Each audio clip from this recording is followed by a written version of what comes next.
just sit there and eat mushrooms as a snack, but if it's going to take me on a psychedelic trip, well, then my taste bud level changes a little bit. Are you ready for this?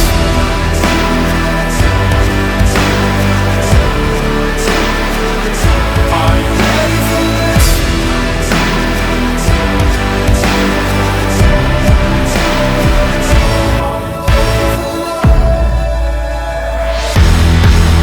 All right, another edition of KFC Radio on the Barstool Sports Network. It's been a little while since we've done like an adolescent, dadolescent, because our lives just melded into one and everyone became like just a homebody and it was a shit show. But I must say, I think this weekend there was a stark discrepancy between your behavior and mine. Very stark discrepancy. I'm trying. Do you know what I did this weekend? I don't know either. It was so uneventful and so. I just like hung out with my kids and I didn't even like watch anything. I don't know what I did. I don't know what I did. I can't tell you one. Dude, you know this? Okay, this is what happened. This is the only thing I can remember from my weekend. There was a video on the Barstool Sports, like the main Barstool account, Instagram and Twitter, of this dude. The frame starts. It's just like a beautiful tropical scene in the water. And all of a sudden, a jet ski comes into picture. And he's like whipping a donut. And he's like fishtailing out. And his smoking hot girlfriend is like sitting on top of the handlebars facing him. And she's pouring like a high noon into his mouth. And it's slow motion. And he's like, smoke show, booze falling into his mouth. And I was like, there are people who that's their life. Like, that's their life. That's what they do.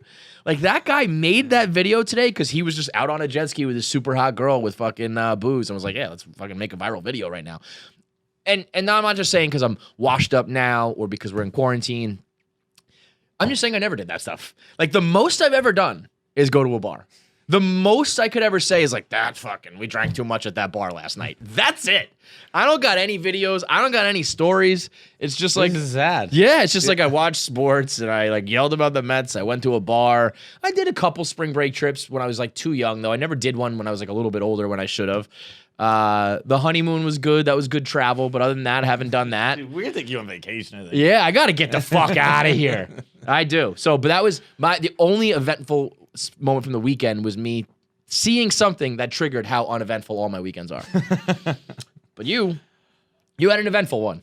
I took mushrooms. Mark it a milestone. Mushrooms this weekend. Mushrooms is that's a big one. That's a big one to check off the list. Yeah. Well, I've done mushrooms before. Oh, I thought you had never done it. No, I've done them once before. All right, but still, it's not, second time is still a big deal. Right. It was a big deal. It was so first of all, we had a party this weekend and my parents just bought a new house, so we had like a welcome party. Yeah, I heard it's a bangarang spot. It was a blast. We had a lot of fun.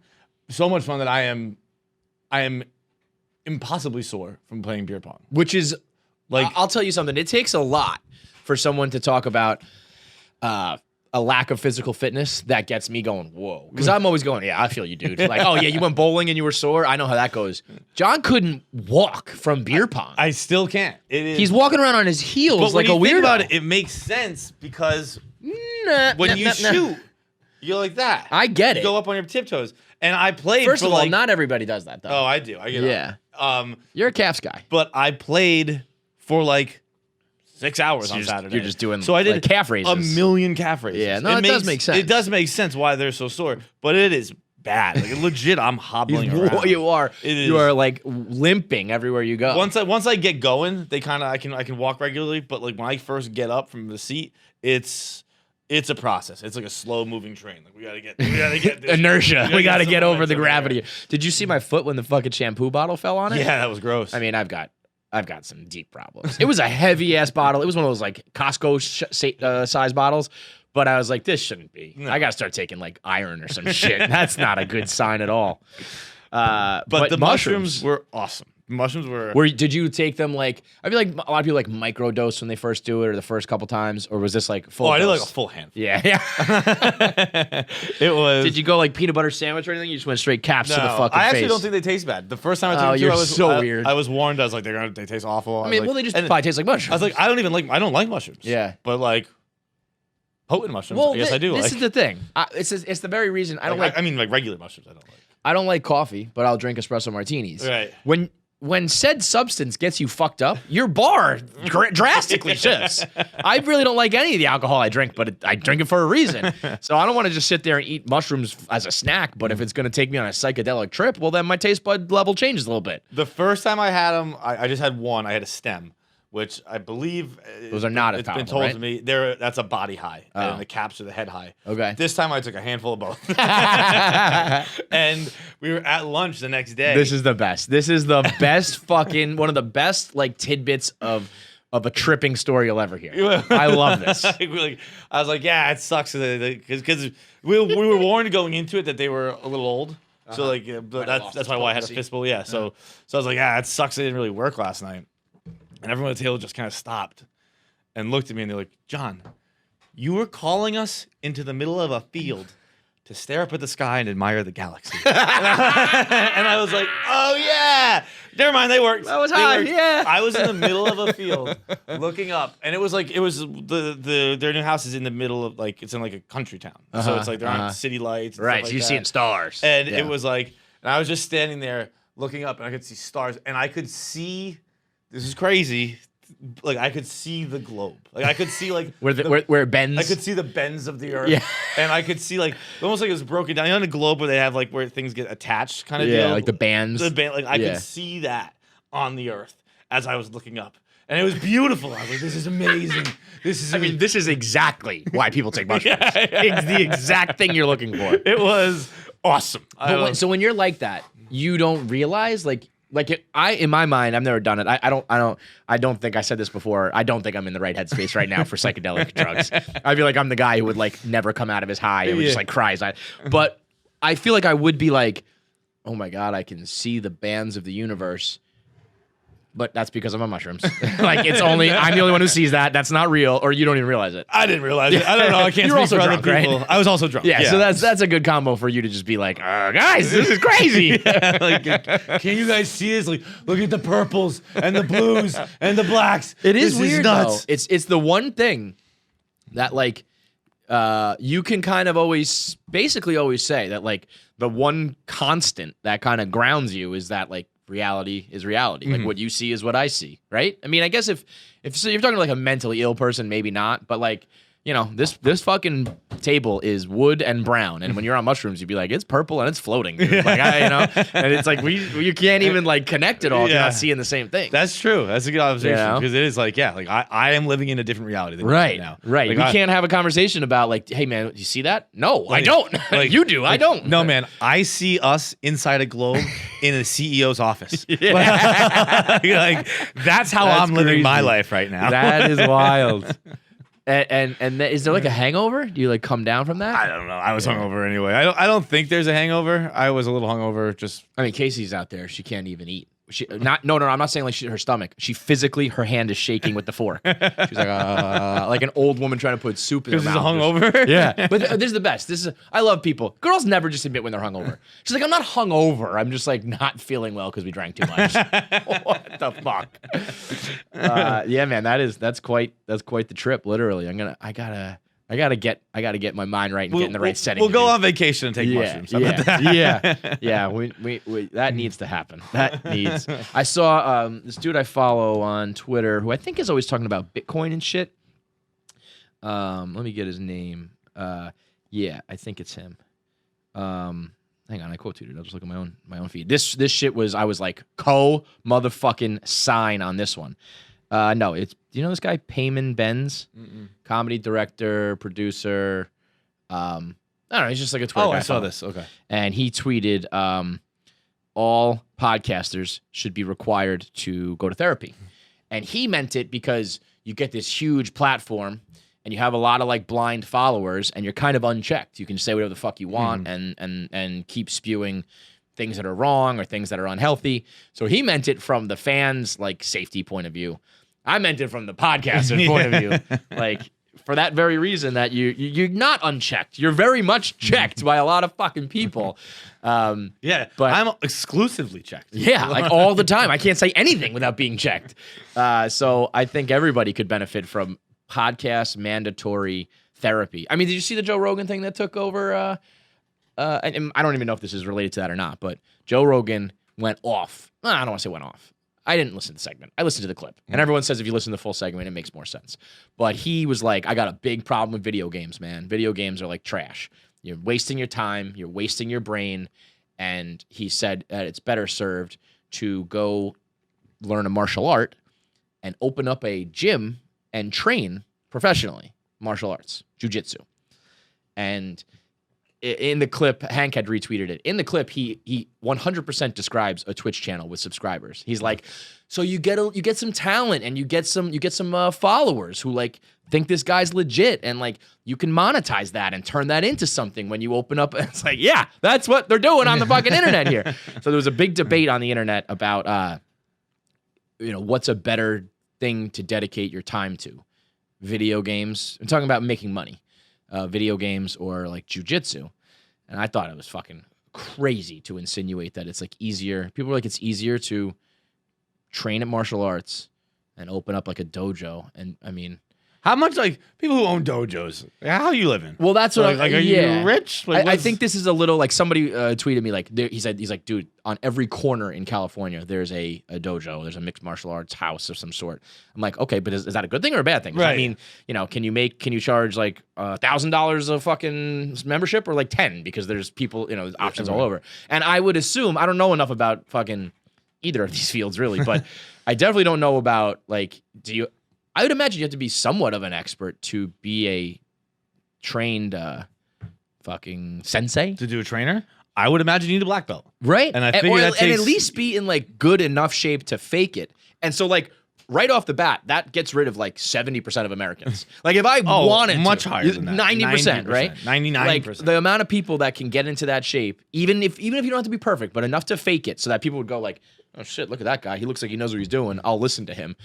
It's a non-starter. But even if you're just in shit, like you have to know what you're doing, right? Because you can't just teach something like, oh, I've been in a few bar fights. I'll teach an MMA class, right?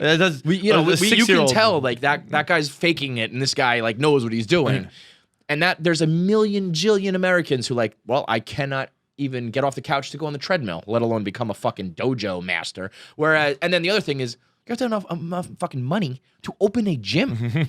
That's a ridiculous like. Instead of video games, train be an martial MMA arts expert for 10 years, yeah.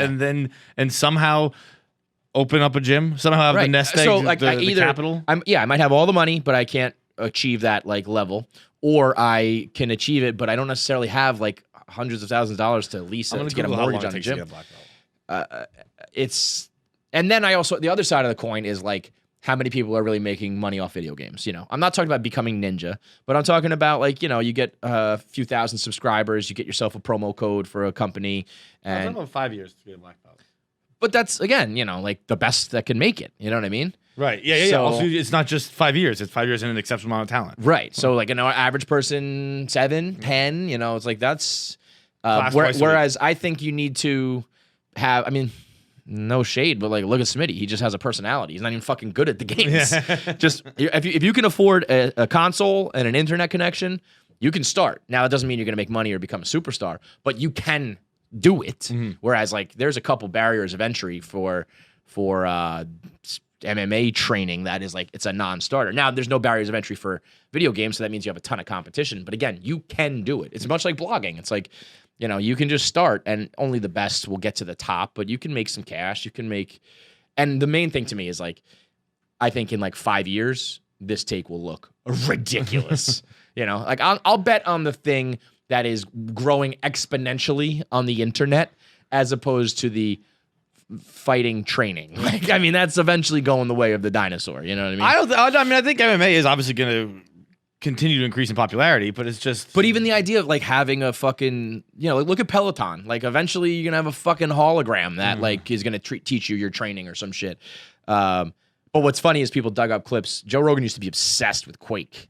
He had, like, a T90, like, thing routed into his house for, like, fast enough internet, like, back in the day. And there's a clip of him being like, fucking video games are awesome, dude. It's like the way of the future. You can play them until you're 8, because his friend was like, if you're 40 and up, you can't play video games, and he like staunchly defended it. So, times change. And also, they say if you listen to the full clip, he makes it. It's a better discussion. But the clip that's out there is just like, if you play video games, you're a loser. You should go become an MMA expert sensei. Like fucking nuts. But But yeah, all the takes we spit out here, it's like, we're pretty clear about it. We're always like, don't actually listen to us. And if you look at our lifestyle, why would anybody ever listen to us? But there's probably a lot of people out there that are like, would do what their favorite podcast says, and that's fucking scary. Well, yeah, I think Joe Rogan's one of them. One of them, absolutely. This morning, I almost called you to not come in for the interview, and I was going to do it from home because I couldn't find my keys, and they were in my door. So all night. So yeah, don't listen to me. in my door to my apartment. In like just a hallway that people walk by all the time. Wait, so that means like you went away for the weekend and came back? Oh, okay. Yeah, came back. And, I thought they were in there the whole weekend. No, and I know why too, because I came in and I was carrying mail that I had to put down. So my mind was on something else, and I forgot about those. Can't multitask. There was something slightly different about my usual routine, and it completely threw everything off. I love it. By the way, while we're standing here, Nick, you told us this morning that. Oh yeah, you're not getting off the hook. I bet you thought you were. I was. Hang on, this is a story that deserves its own ad read. You're about to hear. You know what? I said that Feits' mushroom story was like one of the best you'll ever hear. Nick's about to blow it out of the water. It's brought to you by Owens Mixers, specifically the Transfusion Mix, which Barstool and Foreplay has teamed up with on Owens to create the perfect transfusion mix. It delivers a crisp, refreshing flavor of real grape juice, ginger royale, and that New Amsterdam vodka bite. You can drink it on the golf course, but you can drink it anywhere, on the beach, at the pool, all summer long. It's a great outdoor, warm weather drink. And I'll tell you what, you're going to drink them all summer, and you're just going to keep rolling into the fall. Drink it during football. There's not going to be any. But you can drink them anywhere you want to be. It's the classic cocktail mixer that Riggs and Foreplay has brought to the forefront with Owens. So you can go to the Owens Mixer site, or go to the Barstool store, or check out your local liquor store, see if they have it in stock. Go check out Owens or Barstool for your transfusion mix. So yeah, these two guys sharing their mushrooms war story, and Nick was saying, "I'm jealous of you. Like you're out in a field, you're looking up at the beautiful stars. I wish I had that experience." And Feits said, "Well, what happened when you did mushrooms?" So when I first did mushrooms, I also was just shit-faced. And my neighbor came over, this Polish girl who was rocket. And just like... Where are you and how old are you at this point? I was 22, and this is like post-family out of college. I didn't have a job. I had one about to start. And yeah, I just remember I was shit-faced. And she comes over, we have like a little bonfire set up. And she just whips out a bag of mushrooms. I'm like, oh, yeah, I'll go do it with these complete strangers next door. And you had never done it? I'd never done it before. And I mean, the hot girls. Classic hot girl. Like, I'll put anything in my body. Yeah. That could have been heroin. You would have done it. Yeah. So I go over and I'm like with her friends doing mushrooms, like not thinking they're working, taking more and more and more. No. And I remember at one point I tried to do a flip because I used to do gymnastics. So I'm like, oh, let's see if I can do this. Couldn't.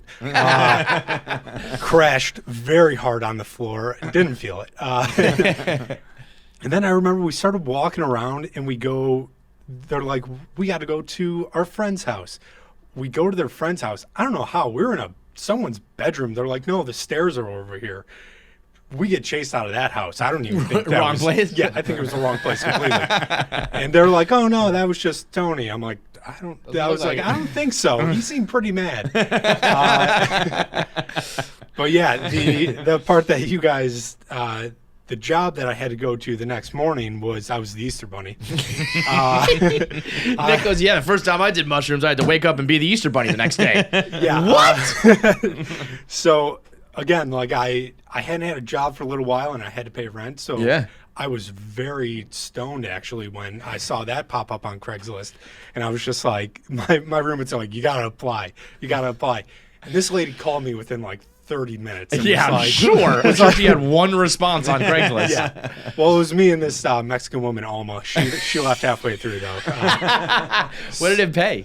It was like, I think it was like $700 for the week. And so at the time, my rent utilities was like $500. Yeah. So I was like, yeah, sure, why not? Yeah, that's not bad. But that morning, showing up, still fucked up. Like, I smelled of alcohol. Yeah. And it was in like the mall that it was in was this like dead mall in the middle of Iowa that just the like most depressing story I've ever heard. it was just old people that walked around to get their exercise there. Oh my God. And I'll never forget. I can't stand the first Frozen song because it just played on nonstop. Yeah. the entire time. And I do remember at one point, like this is my rock bottom because I burped in that fucking helmet. Oh no. And I was like, I might puke in here right now. And, like,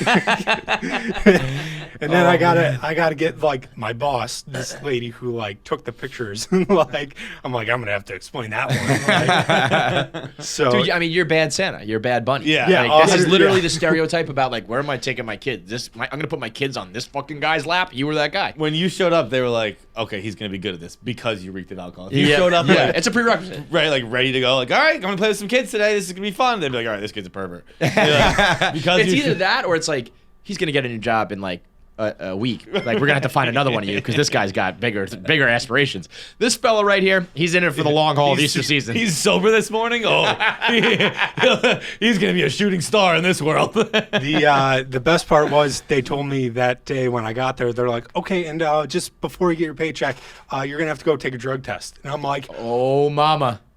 Were they fucking with you? No, they were dead serious.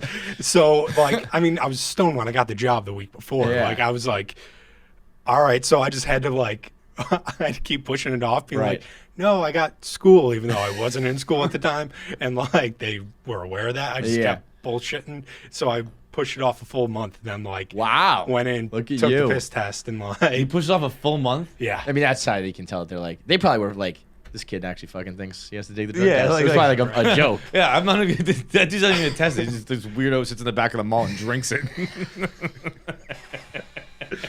I would actually bet that they tell you that to try to keep you sober.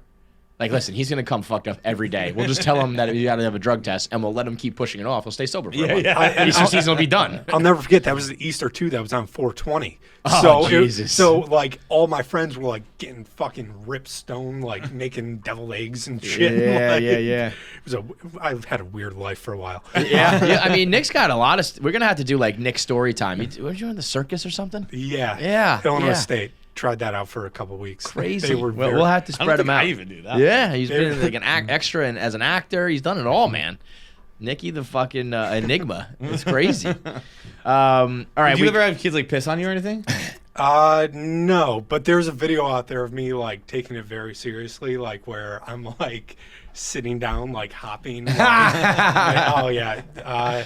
I mean, the one I went to Santa and Easter this year. I go to like a pretty ritzy mall up in the Westchester Mall in New York, and they were just like they didn't give a fuck. And I remember being like, this would be so much easier if you just put in a little effort, dickhead. Like my kid is screaming, and you're just like, yeah, whatever, bitch.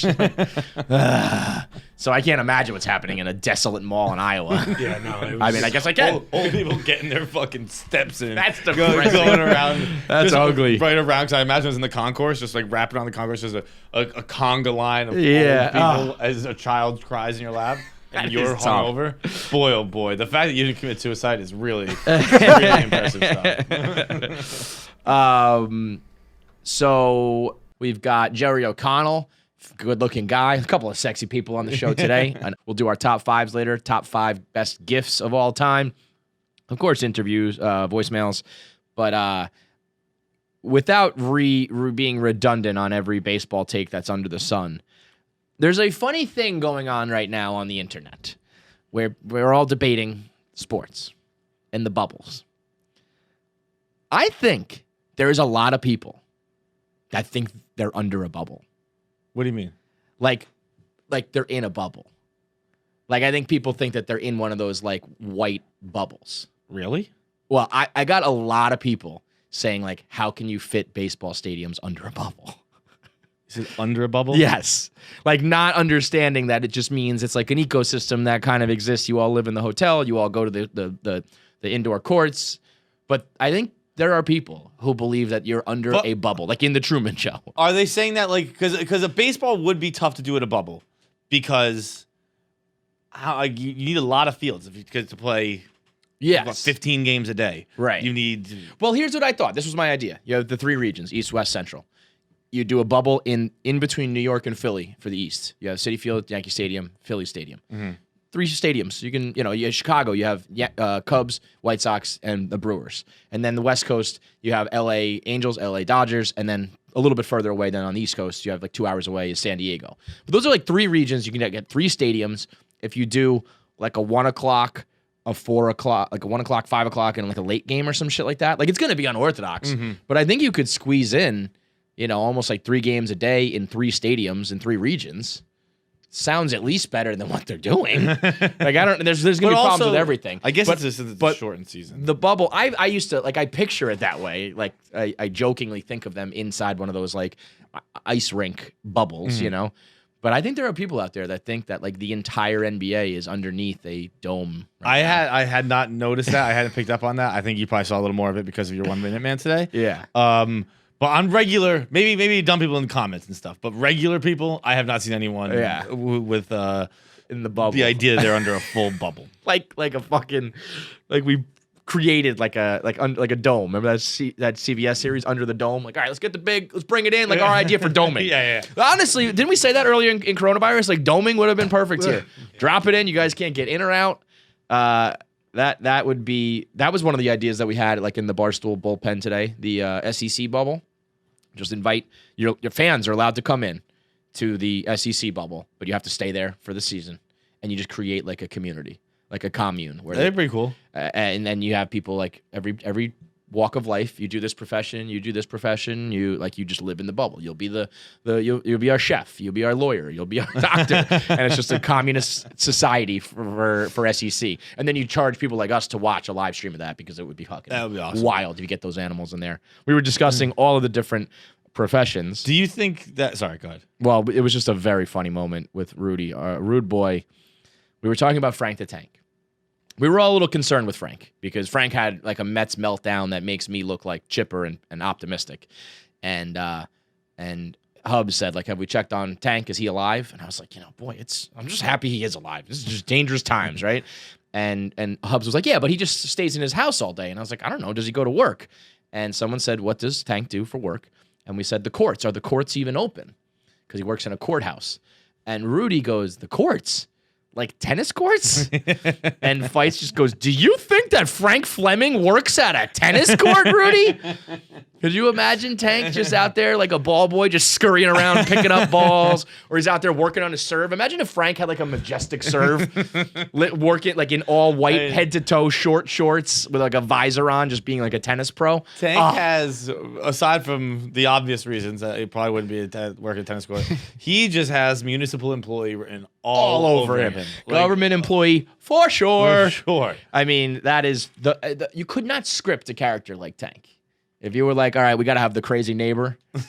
I mean, it's impossible. And he's not the crazy neighbor? Right. He's the normal neighbor. Yeah. When Frank goes, you got to meet my crazy neighbor Ray. I'm like, what? You are the crazy neighbor. So, yeah, I mean, baseball, it was over before it started when you learned. Do you some think of it's the rules honestly they're not going to be able to play? I don't think it's going to end because of this. I think this is going to happen again with like another team, and I think it's going to add up. Yeah. I think what's going to happen. I don't understand. Like, I still don't really get it. First of all, it's fucking insane that the Marlins just tried to play through coronavirus like it was a pulled strain. hamstring. Yeah. Like it was like just like no, we'll play through. Mattingly said they'd never considered not playing. I think Miguel Rojas is their shortstop. He said that's not our mentality. Like, dude, it's not a hurt or injured situation. It's a you're gonna get everyone sick. Well, that's what these guys. I mean, as always, the main thing is that people don't realize you, especially if you're not living inside the dome in the bubble, like you're gonna go home to your wife and kids. So if everyone said that about the NFL too, because everyone's reaction was like, "Oh, football's fucked," and people were like, "Oh yeah, sure, the NFL they've had a long history of caring about their players' safety and health," and I get that point. And if it was just them, football players are like gladiators. They probably would sign up for it. But if they're all going to go home, you don't want to get your wife sick. You don't want to get your kids sick. You don't want to get the grandparents sick. So it's not just about the players there. And I mean, the world can't get that. The general public doesn't understand it. The players don't understand it. It's not just you that you're getting sick. You dickheads. It's and especially right after Freddie Freeman, that shit from Freddie Freeman was scary. What was he that? He got corona. He had like 104 fever. And he said he went to bed, like the peak of it. And he said he went to bed being like, Lord, please don't take me tonight. Like he thought he was going to die. and it's fucking Freddie Freeman, who's a elite baseball player. Yeah. So if you think you can't get sick Eduardo from it, Rodriguez, Erod right now is on the IR. He's already had COVID and beat it. Now he has a COVID-related heart issue. right? Yeah. So it's like, and for me, all it would take is one. Like if I was, a star, if I'm Christian Yelich right now, I'd be like, all right, it's super unlikely, but what if I'm just the third? I don't want to be the third guy, you know?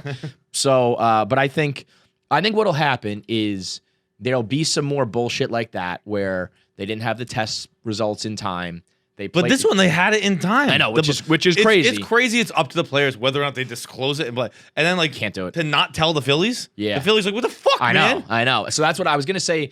There's going to be a team that doesn't even have results who go out there unknowingly and spread it to like two teams. You know what I mean? And they'll be like, well, wait a minute. We supposed to get our results back. We didn't. We played 2 games in that time against 2 different teams. Now they have it. Like I think they can kind of contain this one quick. And it's also, let's call it spade a spade. I think it matters that it's the Marlins. Yeah. If it was the 100%. Yankees, it was the Dodgers, it'd be a lot different. If it's a team with World Series aspirations, because here's the deal: if you miss 2 weeks, you're missing like 1/6 of the season, big time. And if you have any lingering effects or any of that shit, it's like two weeks without 14 of your players, the season's done. Yeah. Season's done. Right. 2 weeks without players who are coaches, because it's not 14 players, it's 14 employees. Right. And some are coaches, like, you're calling up coaches who just never coached at the MLB level. They said like, the taxi squad for the Marlins is like single A players and guys who don't have any major league experience at all. Like, and then you run into, even if you're not worried about the safety, which should be the concern, but now we have cancellations, so you're not going to have the same amount of games played. And again, it doesn't matter for the Marlins, but for the Phillies, it does. You know, there's still technically postponements, right? But so but if these all start stacking up, Yeah. and it's like eventually we can't, we're just not going to make them up. Then you're also playing absolute scrubs. It's like, this isn't even real, so why risk it? Why even deal with it? I've had a hard time even getting into the MLB season so far. I haven't really tried. It was, this was opening weekend. I was having a party on mushrooms. So, like, it really wasn't an option this weekend. But, like, I don't know. The no fans thing does matter to me. I watched, I don't think it does for me. I'm okay with it. Like, I think I actually, like, end up, like, commenting on, like, the cutouts and shit like that. Like, it's almost just, like, another thing to kind of discuss. I think, like, the playoffs, when it would really be, like, when the Bronx Zoo and people are throwing beers and shit, you're not gonna get any of that. But the fake crowd noise kind of like is enough for me. And I mean, it's not the same, but I also thought it was passable. But like we talked to Faye Vincent today, old MLB commissioner, and he's like, "This is not like I don't even watch. Like it's not the game for me." And It feels like an exhibition. That's exactly what he said. He said, "I feel like I'm watching an exhibition game." And I haven't tried to watch. I will watch tonight. I didn't know the Sox and Mets are playing, so it will be on TV here. Like I'm not gonna get the MLB package this year. Right. Like I'm not gonna go How out about of my this? way. So that dickhead, the Rocket, that little 5'3" midget, he got 10 TVs and 10 cable boxes with like all the packages to watch every single game. And now I'm really praying there's no season, just so he has a wall of 10 TVs and like in the middle he's just watching like New Girl or some shit. Why does he have 10 TVs? He wanted to watch like every game. It doesn't make any sense. Yep. He wanted like You can he do, said like, he was gonna 2 or have like 3 the Red TVs, Sox anything more on the than main that. TV, the Yankees on the secondary one, and then just like every game worldwide, nationwide on his wall. And like now there's You just can't watch every game. It's just that's a physical impossibility. Right. You can I think 2, maybe 3 you can get away with. 10. 10 is insanity. 10. But that's I got 10 TVs to say I have 10 TVs. Yeah, Not I got 10 TVs for to watch baseball. For sure. But the whole thing is just it's gonna be, I saw the I fucking forget his name, the Nationals manager. Is it Rodriguez? No, what's his name? I forget. But anyway, the point of the story is he's like 68 years old and has a heart condition. Yeah. And he was like Dave Martinez. Martinez. Yeah. He was like, he's like, straight up, I'll be honest with you guys, I'm very scared. Yeah.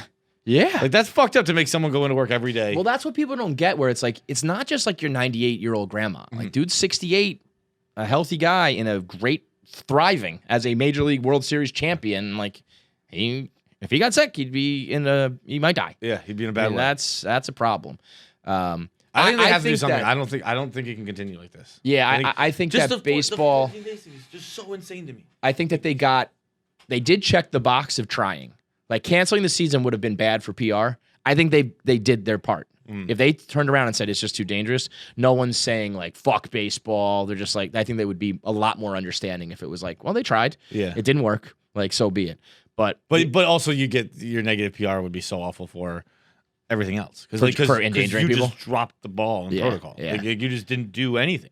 I mean, You- it's nuts. You left that it up to there's- the players. You can't- to decide if they Yo, can play. this is the They thing. don't do that in high school anymore. I know people, they love the freedom and they love the Constitution and America and all that shit.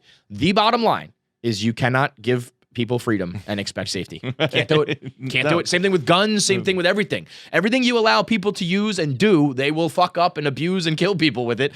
And this is the case where it's like if you let players play, they will. If you don't put them in a bubble, they'll go out. They'll go to fucking Magic City. They'll go wherever. And what is Magic? It's a strip club, right? Strip club, It's in but- Atlanta, isn't it? Yeah. So how was Lou Williams there? He was there. He had a death in the family, so he was there. But I do think so. He hopped on the jet, flew home. I'm sure there was some sort of exemption, but then he was like, I had to have those wings. I mean, I think of this place as like a wing joint now more than a fucking titty bar. Really? The amount of people who have come out and said it's like Johnny Manziel said it. Za was talking about not at Magic City, but other strip clubs, like the best wings he's ever had. Really? I think that people are like come for the wings and come for the titties, stay for the wings. I mean, it's. I did not know that. It sounds. I saw like a awesome. person or two mention it, but He also has a wing named after him. at Lou Williams. He does? has like the Lou Will wings or some shit like that. It's like lemon pepper or some shit. That's awesome. I always thought having a sandwich named after you was king. You have some wings named after you. If you're a black guy, you have wings named after you at Magic City. You are fucking king, dude. But everybody, Kendrick Perkins was mad at Lou Williams, but he started out by saying, listen, I've been to Magic City. The wings are fire. Johnny Manziel said it's the best he's ever had. A couple other athletes were all like, yeah, I get it, man. So I don't know. That's unbelievable. When he tried to say that it wasn't a recent picture and that he was reminiscing about old times and he had a fucking coronavirus mask on in the picture. Wait, did he post it himself? Jack Harlow posted it. Who's that? The rapper, you would know him from What's Poppin'? You know that song? What's Poppin', bro? You would know it. He was there. He's like this white guy too. It's like a very odd couple, but he's got a lot of street cred. And he was there, and I think he tried to play it off. This is what I would have said. I would have said, I was in Atlanta. I was home for family. I went to get like my favorite wings. Like I'll pick up wings at Rathbones on the way home, whatever. And like my boy was there, and we took a picture. I think that's the spin zone rather than it didn't really happen. Like I think it was just like, yeah, I popped in and out to get the wings. I took a picture while I was on the way. Now I'm sure there's witnesses that said they were like partying all night long, but at least there's some sort of spin zone. Yeah, that's a good one. Yeah, fuck it. Lou Will, legend. Between having the two girlfriends and now the Magic City Wings story, he's a sports icon. Put him up on the Mount Rushmore. You want to do our top fives? All right, let's do it. Top fives. I don't remember why I said this last week. The fireman The fireman. who was like looks like he's jerking off while I saluted. Oh yeah. But why did I bring that up? Was it just I thought I must have seen a funny GIF or something like that. You brought. I don't remember exactly why. Yeah, I think All it was right. during our last top five. I forget why. So either way, today top 5 gifts of all time. It's brought to you by American Home Shield. If you're a homeowner, you got to have American Home Shield. Why? Because when a covered system or appliance breaks down, your budget won't. I'm talking about heating going out, refrigerators dying, plumbing issues. It can be a mess that none of us have the skills, the time, or the money to take on. And that's what American Home Shield does. They cover the cost to take care of it all. And if you can't fix your covered item, they'll replace it. So this is unbelievable because this is the one thing I learned about getting a home. I was the worst homeowner ever. I was not ready for that life where it's like you really got to be proud of your home and take care of it, and you got to spend money on it. And when you're in an apartment, your super takes care of anything that breaks, or they're the ones who upgrade the appliances. When you're in a home, you got to pay for a new fucking fridge or God forbid a new boiler or some of these major things. You're talking about monster fucking money out of nowhere that, when my house flooded, it was like, I don't have cash right now to pay a couple $1,000s to take care of all the shit down there. So it's like having that insurance cover your home. They'll repair a covered item or they'll replace it. The largest provider, they've added up to $2 billion in the past 5 years with home warranty claims. From HVAC systems to kitchen appliances, they help protect 21 essential home systems and appliances from damage caused by everyday wear and tear. So right now, you can get $50 off when you go to ahs.com/KFC. That's American Home Shield, abbreviated ahs.com/KFC. I'm telling you, man, if I was a homeowner, if I ever have a home again, I'm doing this because getting that expense out of nowhere is an absolute motherfucker. So ahs.com/KFC to save $50. Limitations and exclusions apply. See plan for details. That's fucking smoking time. That was right perfect. there. Down to a science, baby. Well-oiled machine. Gifs are over 30 years old. Did you know that? Get out of here. Yeah, I saw an article that said in 2017, Gifs just turned 30. So they are now 30. That's They're not almost, true. they're almost as old as I am. I don't believe it. I actually don't believe that. I don't believe. Where would you be using a GIF in the 80s? Yeah. How would you be using it? What's on TV? Is it a moving picture like Hogwarts? Yeah, moving a talkie. We talking about the talkies here? So GIFs, I think that they are one of the most important things ever invented on the internet. 100%. When you think about like the prevalence of it and how many people can just casually toss a very funny GIF on there to like make a funny tweet. And shout out to Heneasy, man. Heneasy had the idea. Hank had the idea for Giphy.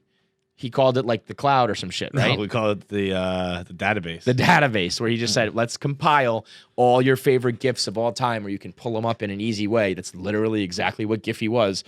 And I remember, I never thought it was a bad idea, but I remember kind of laughing at it, like, I don't even understand how you would do this. Yeah. And I think it does take an incredible amount of like storage and logistics and shit that Hank couldn't pull off, but Giphy did, and it's like the most important thing that's ever happened to the internet. So, I mean, they are fucking funny. There are GIFs that I just laugh at every single goddamn time.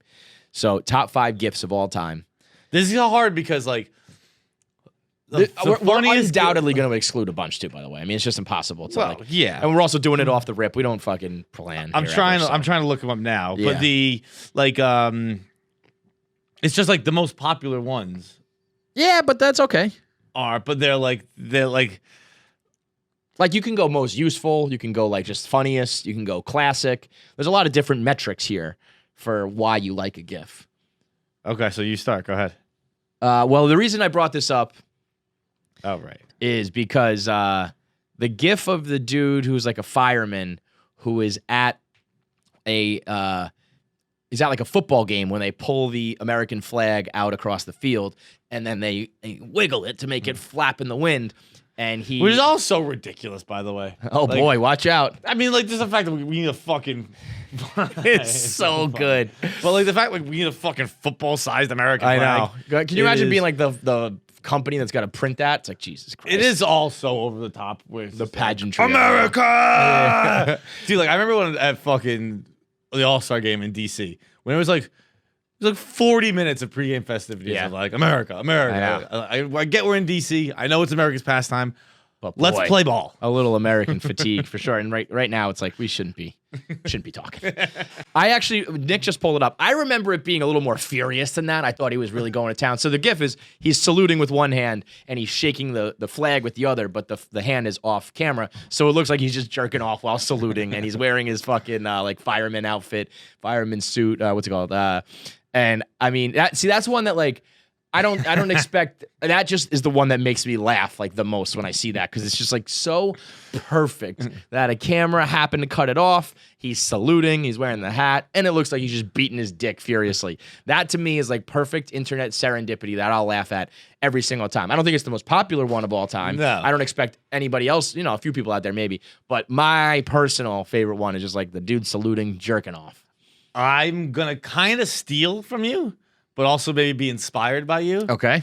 Another jerking off one, the college football guy with the bell.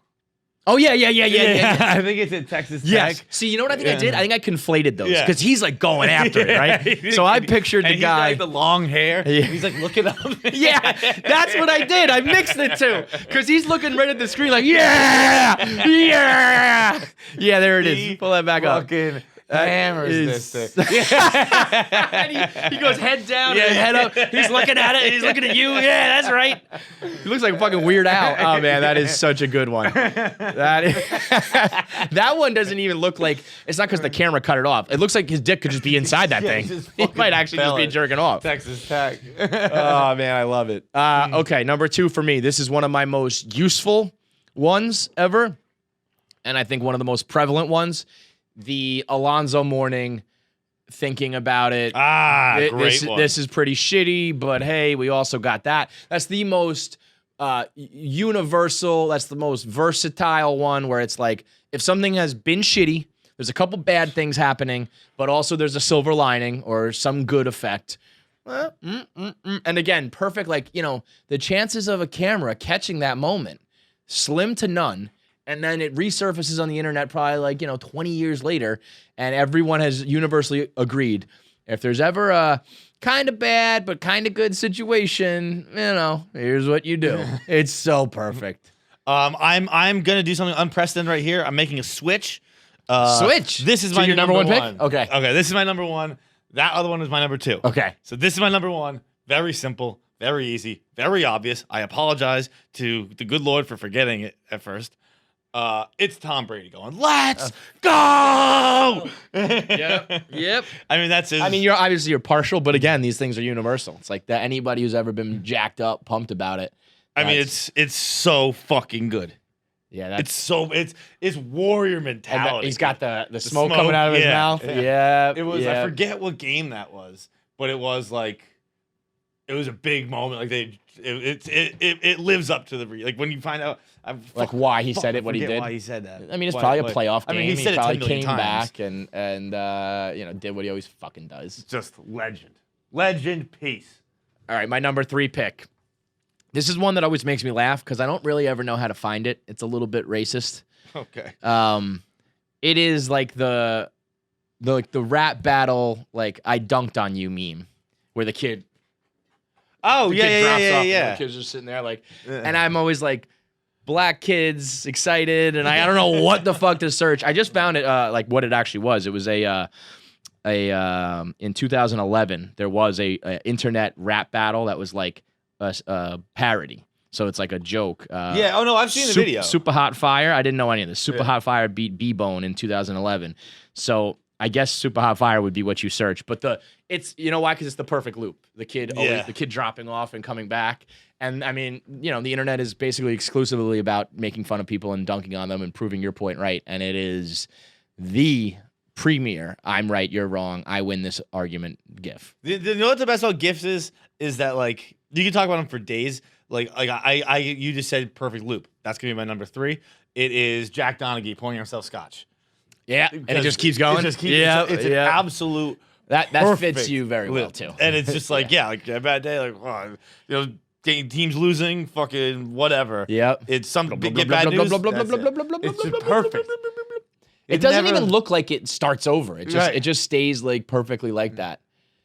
And that it really is all about like, can you capture the emotion? And that does, like long day, here you go. I'm looking. I just like zoned out because I was mesmerized by it. It is. Man, we're getting like there's so many I'm realizing, and now we're getting down to our final picks here. I'll go with. See, I was gonna go. I don't want to give you any ideas necessarily, but I was gonna go with the "This Is Fine" dog. But that almost doesn't need to be a GIF. That can just be a picture. There is a GIF where the flames are kind of going, but it's not necessarily as a GIF. So in that case, kind of capturing the same essence, I still always fucking laugh at like I still laugh at Fire Elmo. Because that is just so absurd that someone out there just had Elmo next to Hellfire being like, yes, this is my doing, this is what I created. I mean, it is Elmo on fire is top notch for me, so I'll go with that. Okay, I'm gonna do John Ralphio, the worst. I use that more than anything. I can't believe I didn't do that. Shit. Very mad about that.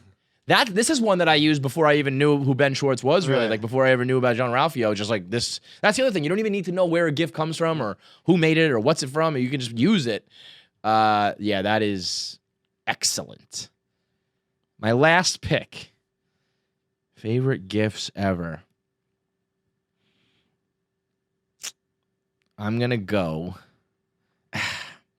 I wish I had more that like a funnier one that like jumps out at me, but I think as far as usefulness and as far useful shot lad, Michael Jackson popcorn.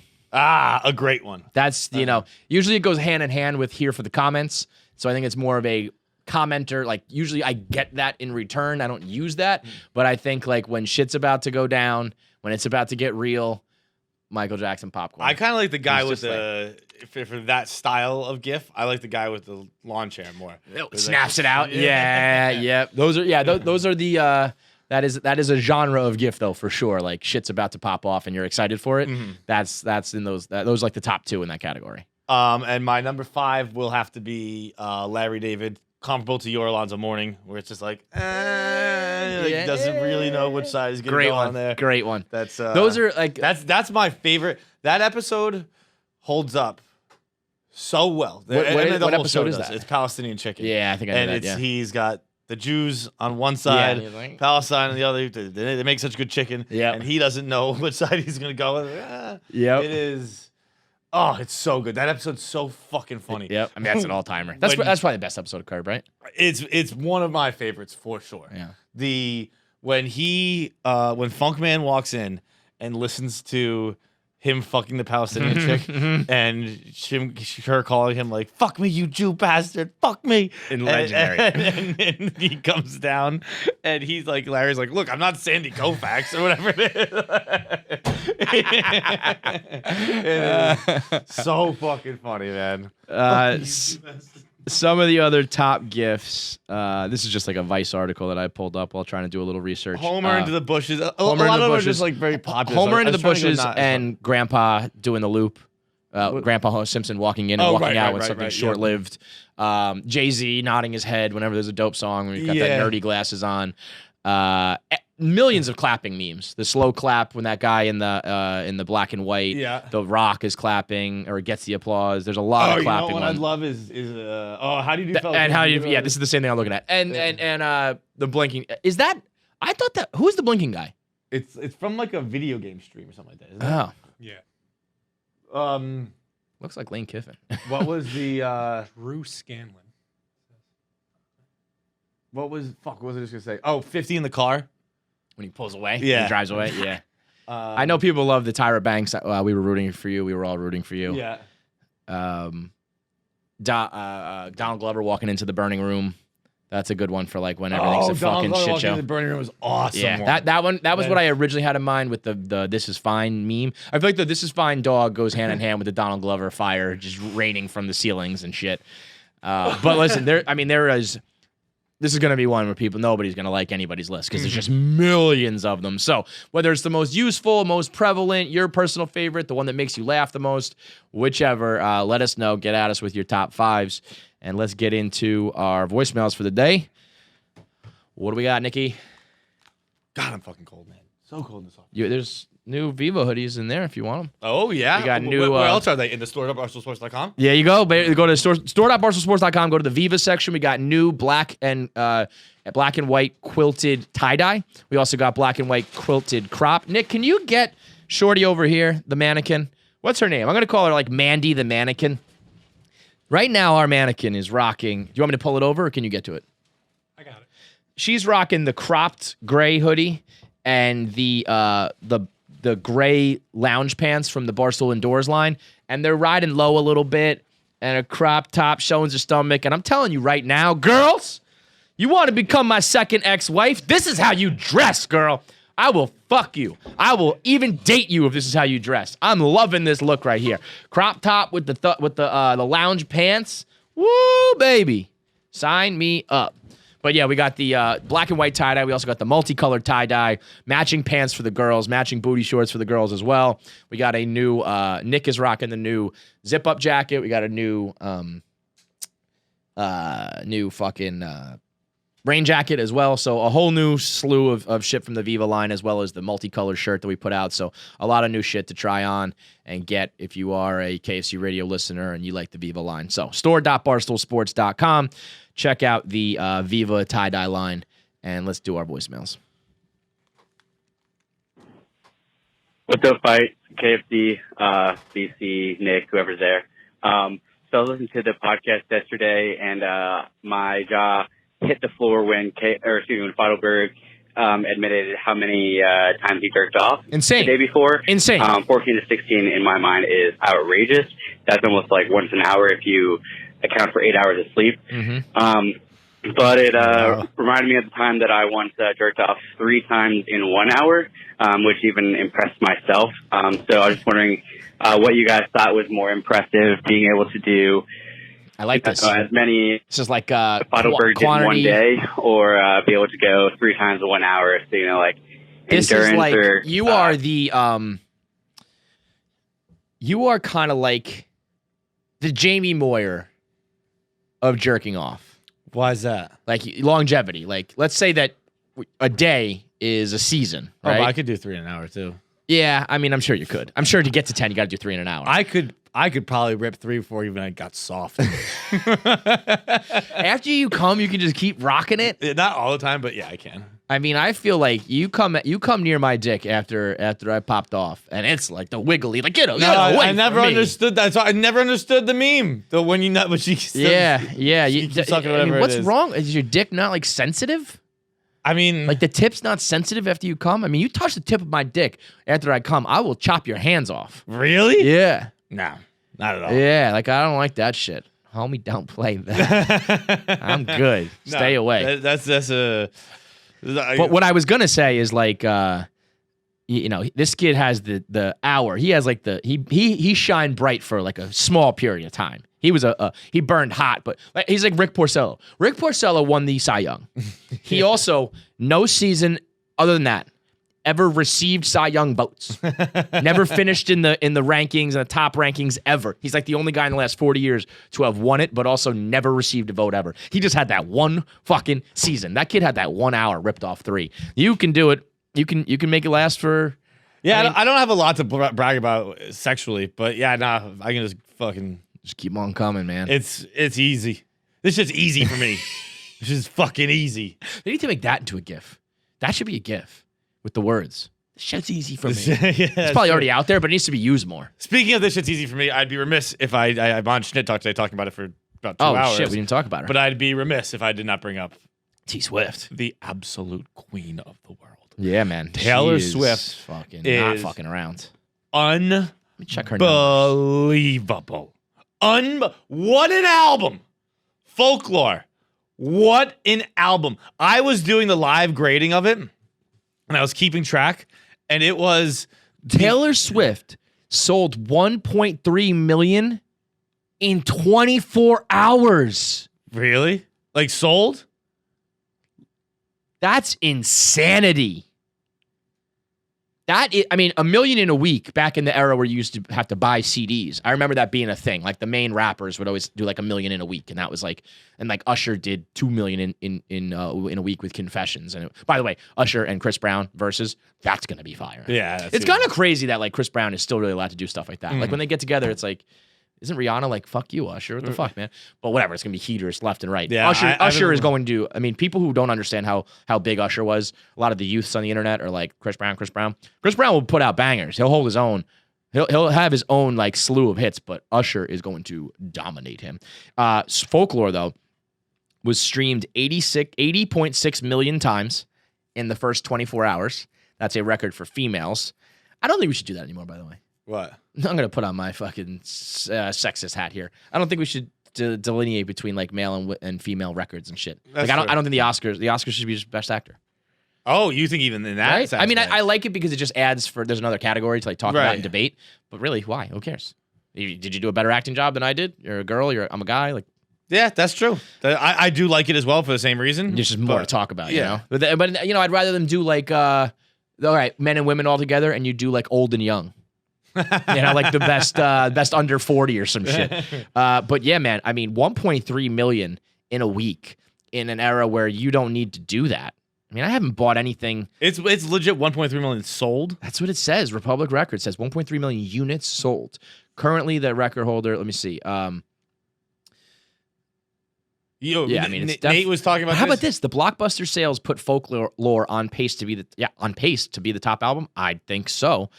And so Juice WRLD's album was pacing to be the biggest album of the year, and it did 517,000. So she doubled up Juice WRLD and then some.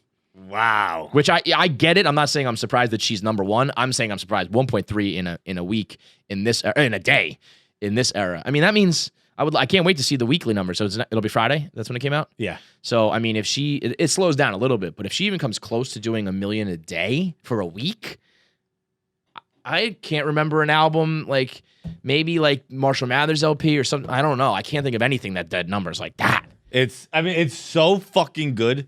It's crazy. I don't like it because I'm not into like the slow shit as much, but I am noticing. That's what's crazy. I usually her slow songs are my least favorite songs. I like the boppy stuff. Yeah. But this was someone said that this is Red's older sister that went to therapy. And like, that's how the album goes. Yeah. And Red was my favorite album, so this like makes sense. This album is so fucking good. Top to bottom. I started off with the grades. I had 7 straight A's. And then I was like, I gotta be more critical because they're so good. Yeah. But they're all, and then like now I go back and I look at the other ones, I regret like, oh, I gave that one a B. That sucks. That's actually an A. That's actually an A. Yeah, I saw a C in there. Yeah, that also, I talked about that on Shit Talk, where it's like, for some reason when I listened to it the first time, I thought the story was convoluted.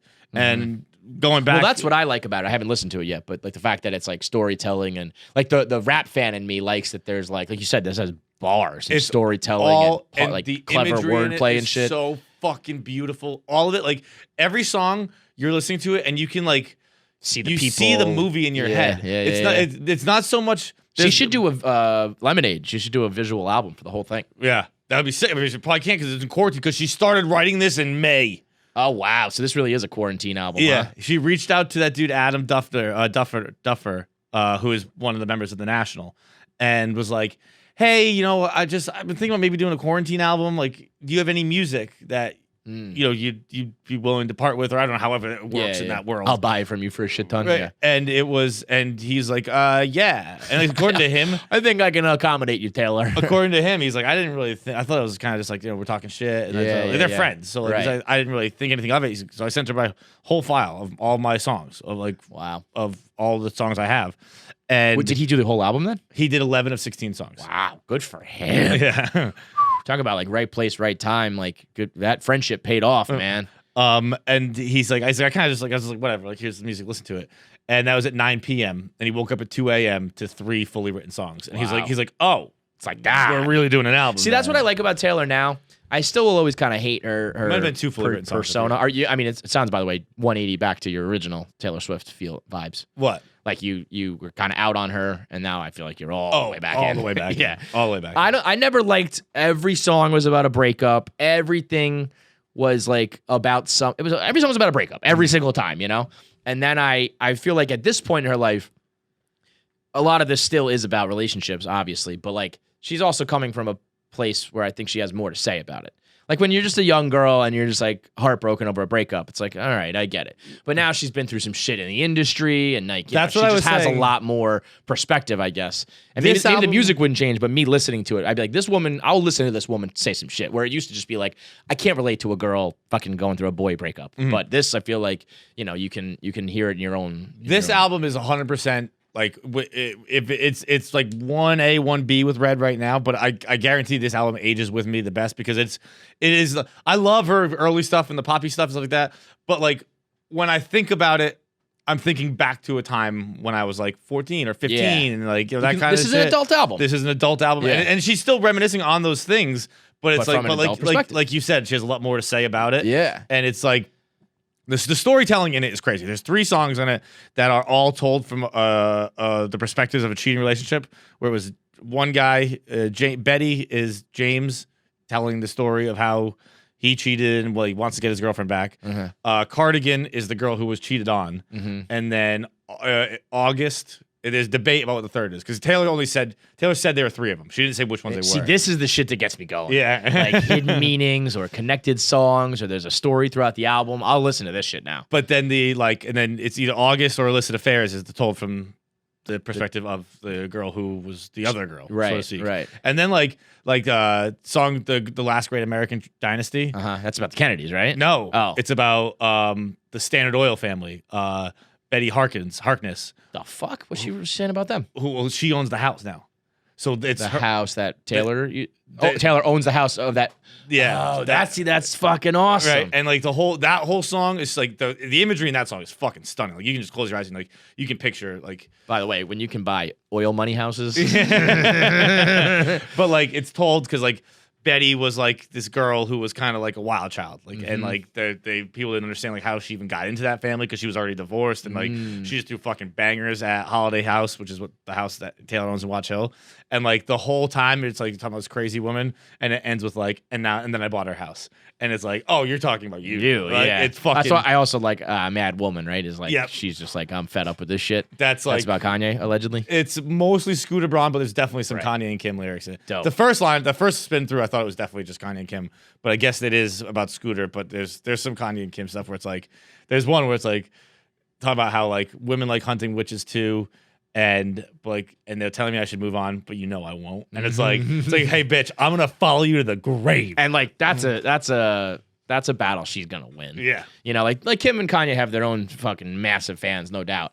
But they're already, Kanye's losing favor, and Kardashian always has like the negative vibe. Taylor's gonna just become like she already was, but I think Taylor Swift is gonna become like a fucking, I don't know, like Janis Joplin or something like that. You know what I mean? Like well respected from everybody in music, not just country, not just pop. Like this woman like runs the fucking world now, and she's been so meticulous with her image. So I feel like it's like she'll be able to speak on like anything. You know what I mean?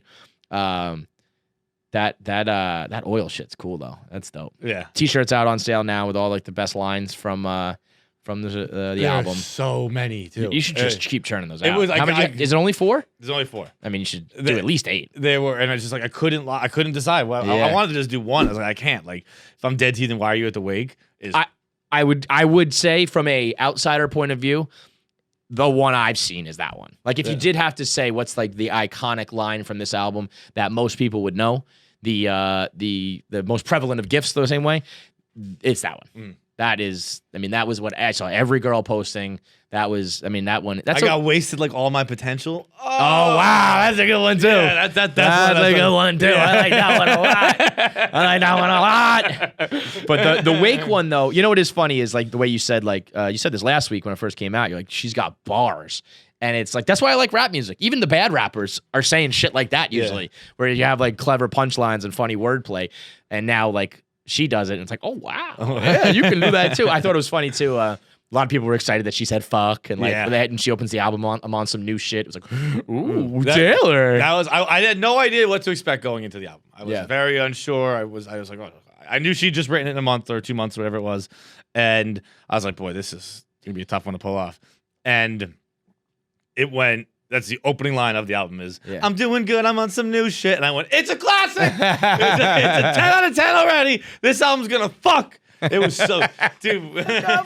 It's so good. And like, the thing is, like, I was gonna give my top 5 songs, and I will, but like it doesn't matter because it's gonna be something. Interchange all 5 of them. It's gonna be something different. Yeah. In like well, 10 that is minutes. which is interesting when you make an album that like they all. I don't want to say they sound the same because that sounds like you're talking down about it. But it's like you're not going to be like, this is my favorite pop one, this is my favorite slow one, this is my favorite love ballad. They're all kind of cut from the same cloth, so it's all very. There's a couple of interchangeable. poppy songs, like Jack Antonoff is like the pop guy. He's like a. Oh, how about that Bon Iver song? People love that, huh? Yeah, that's dope. That's the. You know what's funny when when you're on a level, and I think both of them are for different reasons, but like. A lot of artists collab all the time, but there are certain ones that you go like, oh. Well, and you know, like what I never heard of, like I never even thought of this one. You know, that's pretty cool. So Adam Dresner, the guy who from the National, Taylor was originally singing. So that's like a couple, like talk about like the end of their relationship kind of deal. And the Taylor was originally singing it from both perspectives. She was singing the male and the female, and they were like, let's Doesn't check really out, work, let's see if it works with a guy. And he said he'd been so secretive about everything. Like no one knew anything. No one even knew he was working with Taylor. Blah blah blah. Right. And he just sent it to Bon Iver because he's like I know. Is that what you're saying? Bon Iver. Okay. He's like, and it's also Bon Iver as a band. So it's Justin, he's the lead singer. Oh, got it. So he sent it to Justin, and he's like, I know he's gonna want to do this, so I don't have to be secretive about it. Yeah, He's like, here it is. And he's like, that's not a thing you turn down. He's like, yup, I'm in. Yeah, that's what I mean. Like there are certain people where it's like if they come calling, you do it. But also another, Taylor always has conspiracy theories around her, and a big one here was obviously one that she stole Kanye's release date, which he was probably never going to do anyway. Right, but but little also added something. too, one of the artists Kanye like works with and loves and like will publicly is Bonnie Bear, yeah. And it's like he's mine now. It's like I'm only gonna have one feature on this album. It's gonna be your guy. Your dude. Oh, that's so good. I a couple years ago I would have said this is like a fair fight, and now it's like it's just not. It's Dude, just like there's so much cool shit she does, like, being a little bitch. Yeah. Whereas like I forget what song it is actually, but one of the lyrics is there's robbers to the east, clowns to the west, and in the lyric. All artists put out like a music video, but it's not a music video. It's just lyric like a video. lyric Yeah, kinda. yeah. East is lowercase, clowns to the west is W. capital. Yeah, that's awesome. That's awesome. Oh man. I mean, you know what else I think happens? Like my one critique of her maybe back in the day. Again, I'm not like I don't love her, but as just like an objective viewer of it, like I think there used to be a time where I was like, this is so dramatic and like depressing and da da da. And then like you get older and you're like, life is fucking sad. Like when you can relate to the sadness a lot more, it becomes a lot different for you. So I guess it depends on what kind of mindset you're in and where you are in life, you know? I actually think like I'm just looking through this right now. It's so good, man. It's so fucking good. All right, I'm gonna go top 5. 1, Last Great American Dynasty. 2, Mirror Ball. 3, Peace. This honestly isn't the same order that I just did on Schnitt Talk. That's what I mean. Yeah. 4, Mad Woman. 5, Exile. There it is. That's- Final Breaks. Official, in stone, never will change, never will modify. Top 5 songs from Folklore. You heard it there Like first. you'll love Mirror Ball. Mirror Ball's so fucking good. Yeah? It's just like from like an entertainer's perspective, where it's just like I'm just dancing all I can. And I think it's more about a girl for a guy, but like as someone who's an entertainer, it's just like I'm doing everything I can just to get you to look at me. Like Right. I'm showing Like you that. every aspect of me. I'm so many different people. I don't even know who I am anymore. Right. And it's just like, oh, I know what you mean, T. Yeah, you lose know yourself. What you mean, girl. Yeah. I think it's a I wish I couldn't relate to Taylor Swift music. I wish I could relate to Pitbull music. I wish I listened to nothing but Flow Rider. But all of a sudden I find the urge to listen to fucking Sad Girl Season Taylor Swift music, and that is not a good thing. Next voicemail, Nick. Did we answer that one? What was the question? Endurance. Jerk off real fast for real long. Hey,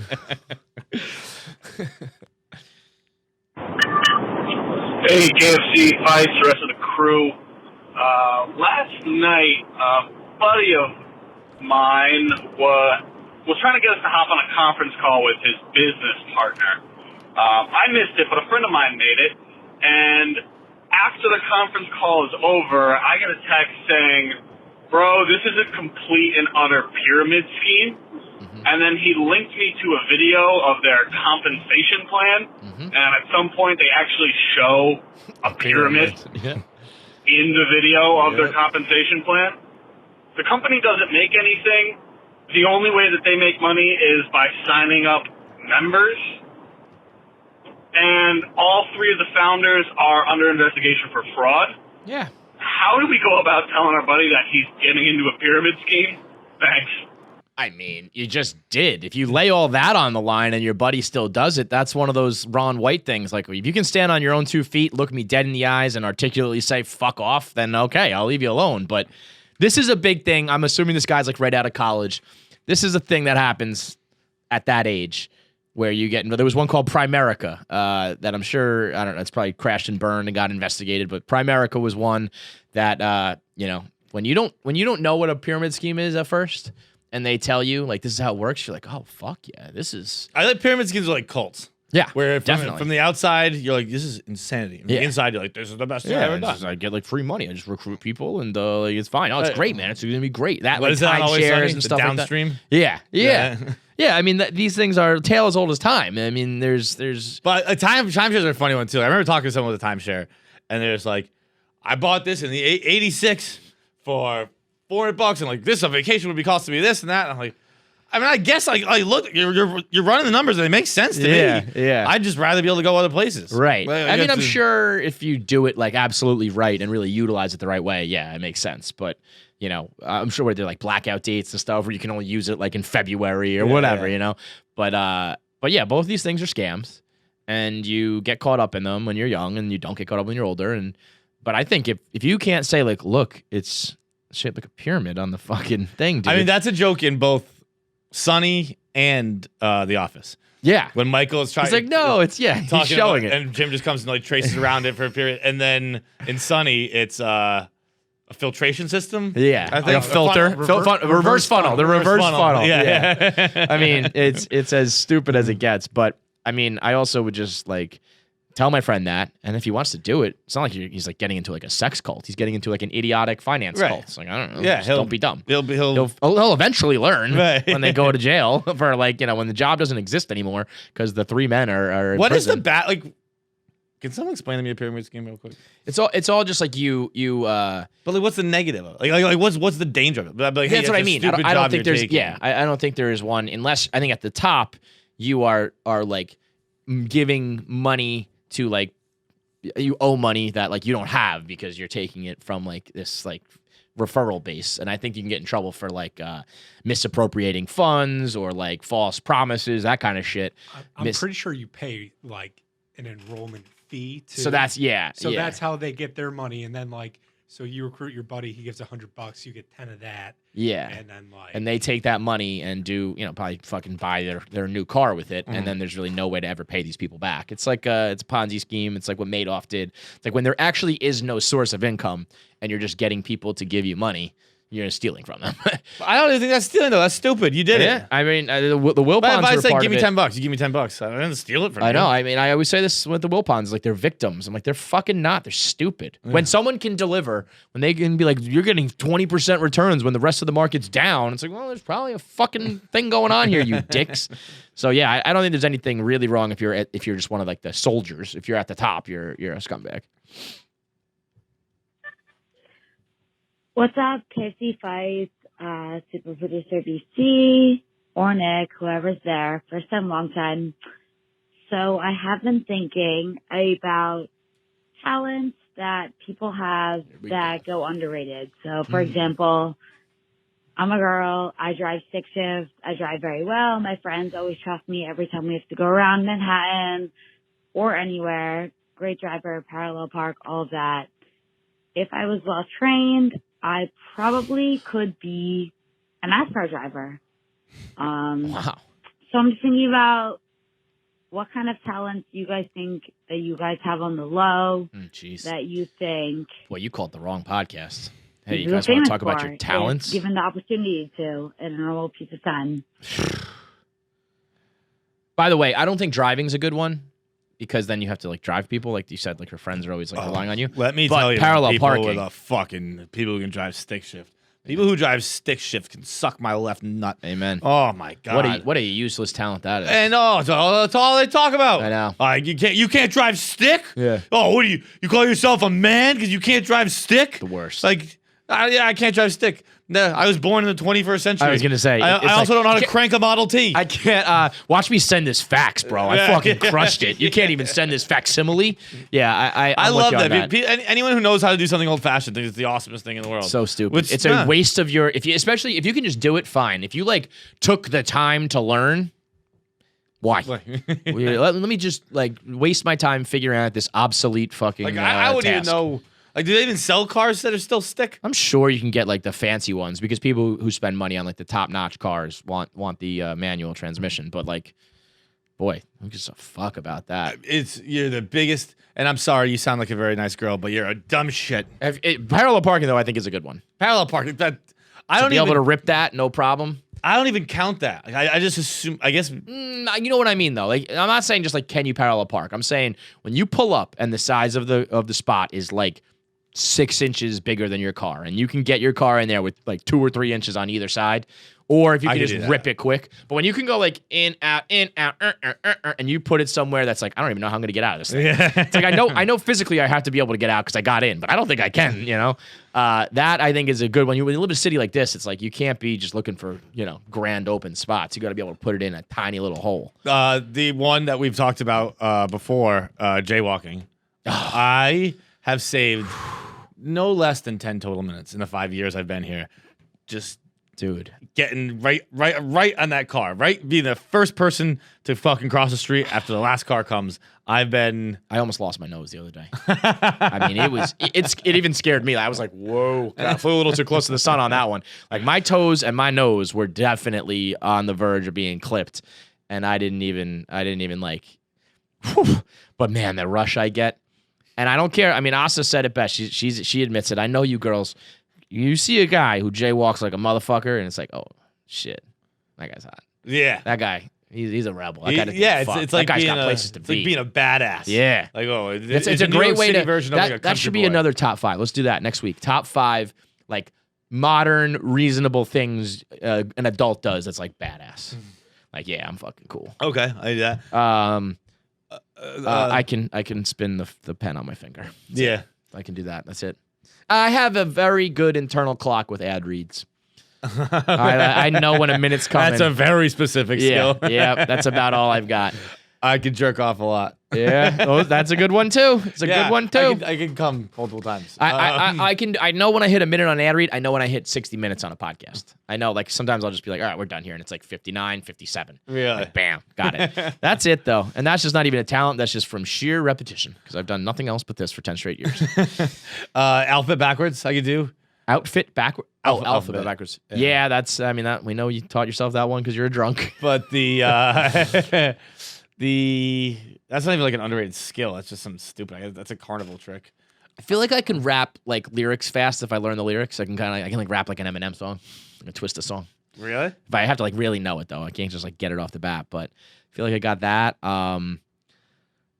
Boy, we're fucking bottom of the barrel here. It's really not fair to ask us this question. Like, hey, let's talk Like, to the two most I don't even- untalented guys in the world and ask them what their talents are. I don't even have a resume, and you're asking me for my special skills. It's like, and also, it's like not. Speaking of resumes, it's more like, what are you proficient in? What can you do? Not I can crack the necessarily- fuck out of my knuckles. Oh, I can crack the fuck out of my neck. Excuse me. Oh, Jeez. boy. Yikes. My neck. I actually haven't been as much, but there's one for you. There's a couple for you. But in the mornings, that clickety clack. Oh, again, not a talent. It's that my body is in horrific shape. So let's think on this. But yeah, fuck you and your talents. Next up. KFC Fights, super producer Nick at Night. I saw Brendan tweeting about this. I wanted to call in and give away my secret and get your opinion on it. He was talking about customer service lines and how they're always, high volume, take hours to get back to you. So my wife actually discovered a little secret.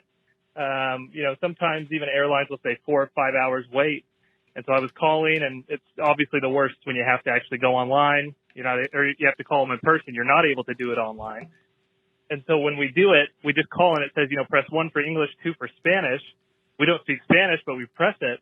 And it ends up being like a 5 or 6 minute wait. And when they answer in Spanish, we say, oh, I must have pressed the wrong button. Do you speak English? And they always do because they're bilingual. And so it cuts, hours out of our time. And so whenever you have to call an airline or a bank where you can't do anything online, you're forced to do it over the phone. We found that that's, I guess a life hack for lack of a better term. So want to see your opinion. Is that wrong? Is that right? Are we geniuses? Are we terrible That is people? the mind blown GIF. That's galaxy brain GIF. I mean, that is a great hack. It's like, is it wrong to like shit in the handicap stall? It's like if there's an angle, or I guess it would be more like parking in the handicap spots. But By the way, I went to a market this weekend, and there was a sign for, it said, handicapped employees parking. And I was like, just say it's Steve's parking spot. yeah, I mean, that's got to be a very specific person. It's a small supermarket. Yeah. It's like you have an endless revolving door of handicapped employees. This is where Rick parks. Yeah. Like, it's crazy to me that you would That's and ridiculous. guess what? Rick would probably like having a private spot. Just Yeah, like, that's cool. definitely. Every But time he pulls up, seeing that is? employee- That they can't do that because that sounds like you're like the fucking CEO of the place. Yeah. They don't want Rick, the grocery bagger, getting fucking too big for his britches by saying I have my own personal spot. That's just the handicap guy spot. I think this is a great hack. I think that, yeah, sure, you like again, the handicap stall, maybe you run the risk of I'm using this in the exact moment that a Spanish-speaking person needs to use this, and this now nobody's available. But I think the vast majority of the time, I think you're this doesn't Gucci. even compare to. Yeah, but that I'm saying that's the only thing that would maybe run in your head at all. But fuck that. That's a funny thought. That's great. We should write this down. Like the idea that you're at like a call center, and in one room the English people are like, "God damn it, we've got like phones everywhere," and across the street there's the Spanish speaking ones, and they're just sitting there with their feet up like crickets, waiting for the shit to ring. That's a great hack. That's a life hack. When you talk about what's the one that you always hate? Brushing your teeth in the shower. Stupid. That saves you 1 minute total your whole life. Doesn't save you any time. Yeah, Because you're no, just you fucking still- brushing your teeth instead of washing your body. Right. or drying off your body, whatever. But this, if you've ever spent hours on hold or minutes on hold, and this is the way it work. Because they're never going to be like, no, I don't speak English. Hang up. Wow, that's great stuff. That blew my mind. Yeah, what blew my mind? I'm furious with myself. I'm so mad with myself. I wanted to make it a point for today's podcast. I wanted to lead off with this as a point that we are not paying enough attention to this. Nobody cares. We all but confirmed aliens now. Oh, really? Like, we did these objects are unidentified flying objects, meaning we don't know like what they are.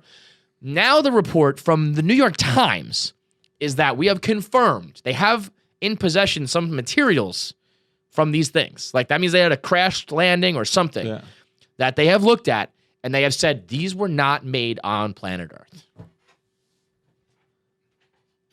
That's fucking aliens. I mean, so there's either two things. There's either like that report's not true and like they're, mixing words here, or it's a lie, or there's aliens. Those are the only two options. If you tell me this is material and products from another, it said materials not of this world. That's so awesome. That's so dangerous. I'd be so nervous if I was studying that. I'd be like, oh shit. Like this isn't. I'm like, what does that mean? Like they look at it like with a fucking microscope and they're like, this is your Utonium. This doesn't even exist, like something like that. Or is it just like, I don't know what that means, but the New York Times, so Marco Rubio, by the way, is like the gatekeeper of aliens. He heads up like a UFO task force in America right now. Because he was recently saying, I hope that these UFOs are from another planet. Because that means, if that's not the case, that means that Russia or China have jumped ahead of us technologically, like light years. So I get that. I'm like, I'd rather it be an alien and either, hey, they're friendly, or if they come to kill us, we're fucked. Versus like, we just let Russia get ahead of us in this shit. That's a bad sign. So Marco Rubio, though, is the one talking about it. And he's saying that this is a matter of like national defense that the public deserves to know about. I'm kind of like, as much as I love this shit and I want to know all the facts, you shouldn't be telling me this. And I can't believe, I guess what's about to happen is there's about to be a report released with like all this information. So this is just like the precursor, and that there's going to be some sort of document that's coming out that's from this UFO task force that was set up in like 2007 or some shit. There's a dude from Nevada, Harry Reid, I think is his name. Yeah. He said, his words got taken out of context a little bit. He was saying something like, the quote was like, we have materials that we've studied. And he's like, no, I never said that. I never said that we have anything. So there's a chance that maybe this got misconstrued a little bit. But there is like important astrologists, astrophysicists who are like weighing in, who said, Eric Woods, I think is his name, was like, this is materials not of this world. And nobody said anything about it. Because I think what happened is I think people always heard the UFO thing, and then every time they read the article, they were like, oh, they just mean they don't know what it was. They're not saying it's aliens. But so when I first saw that headline, I was like, this is just, again, it's unidentified. They don't know where it comes from, which is scary in its own right. But then I took it a step further, saying that they studied materials, which A, means they have them in their possession, right? Logically. And B, they've determined it's from another fucking planet. That's about as short of like, here's a fucking alien. Short of that, I don't think you're going to get any more blunt. And I wonder, I'm like, why are you telling us this? Like, why? That also always scares me. It's like, well, if you're telling us this, that means that there's a ton more that you're not telling. If you're willing to give up that little nugget, then what are you hiding? And the wildest shit is all these articles I read, all of them, to a man, mention Tom DeLonge from Blink-182. Really? So those videos that we've been seeing for like 3 years now that they just recently said, yeah, we're confirming those are real. Tom DeLonge was the source. Like Tom DeLonge was the first one to put those out. Really? Yeah. I did not know that. Yeah. I mean, you knew he was like a UFO nut, right? Yeah. Yes. But he was the one who had like got those videos, and he was the one who like distributed them publicly. So every article is like UFO enthusiast and like former band member of Blink-182, Tom DeLonge, da-da-da-da-da-da. But I guess that was the first time the Pentagon ever kind of confirmed anything. And now they're taking it a step further, saying that they've like studied something. And I'm just, if there were confirmation, does that like destroy religion? I think it should. But I bet just like anything else, like the spin zone here. Oh, yeah. You know, it's like we can tell you, like, look, here's the facts about masks, and you're just like, nah.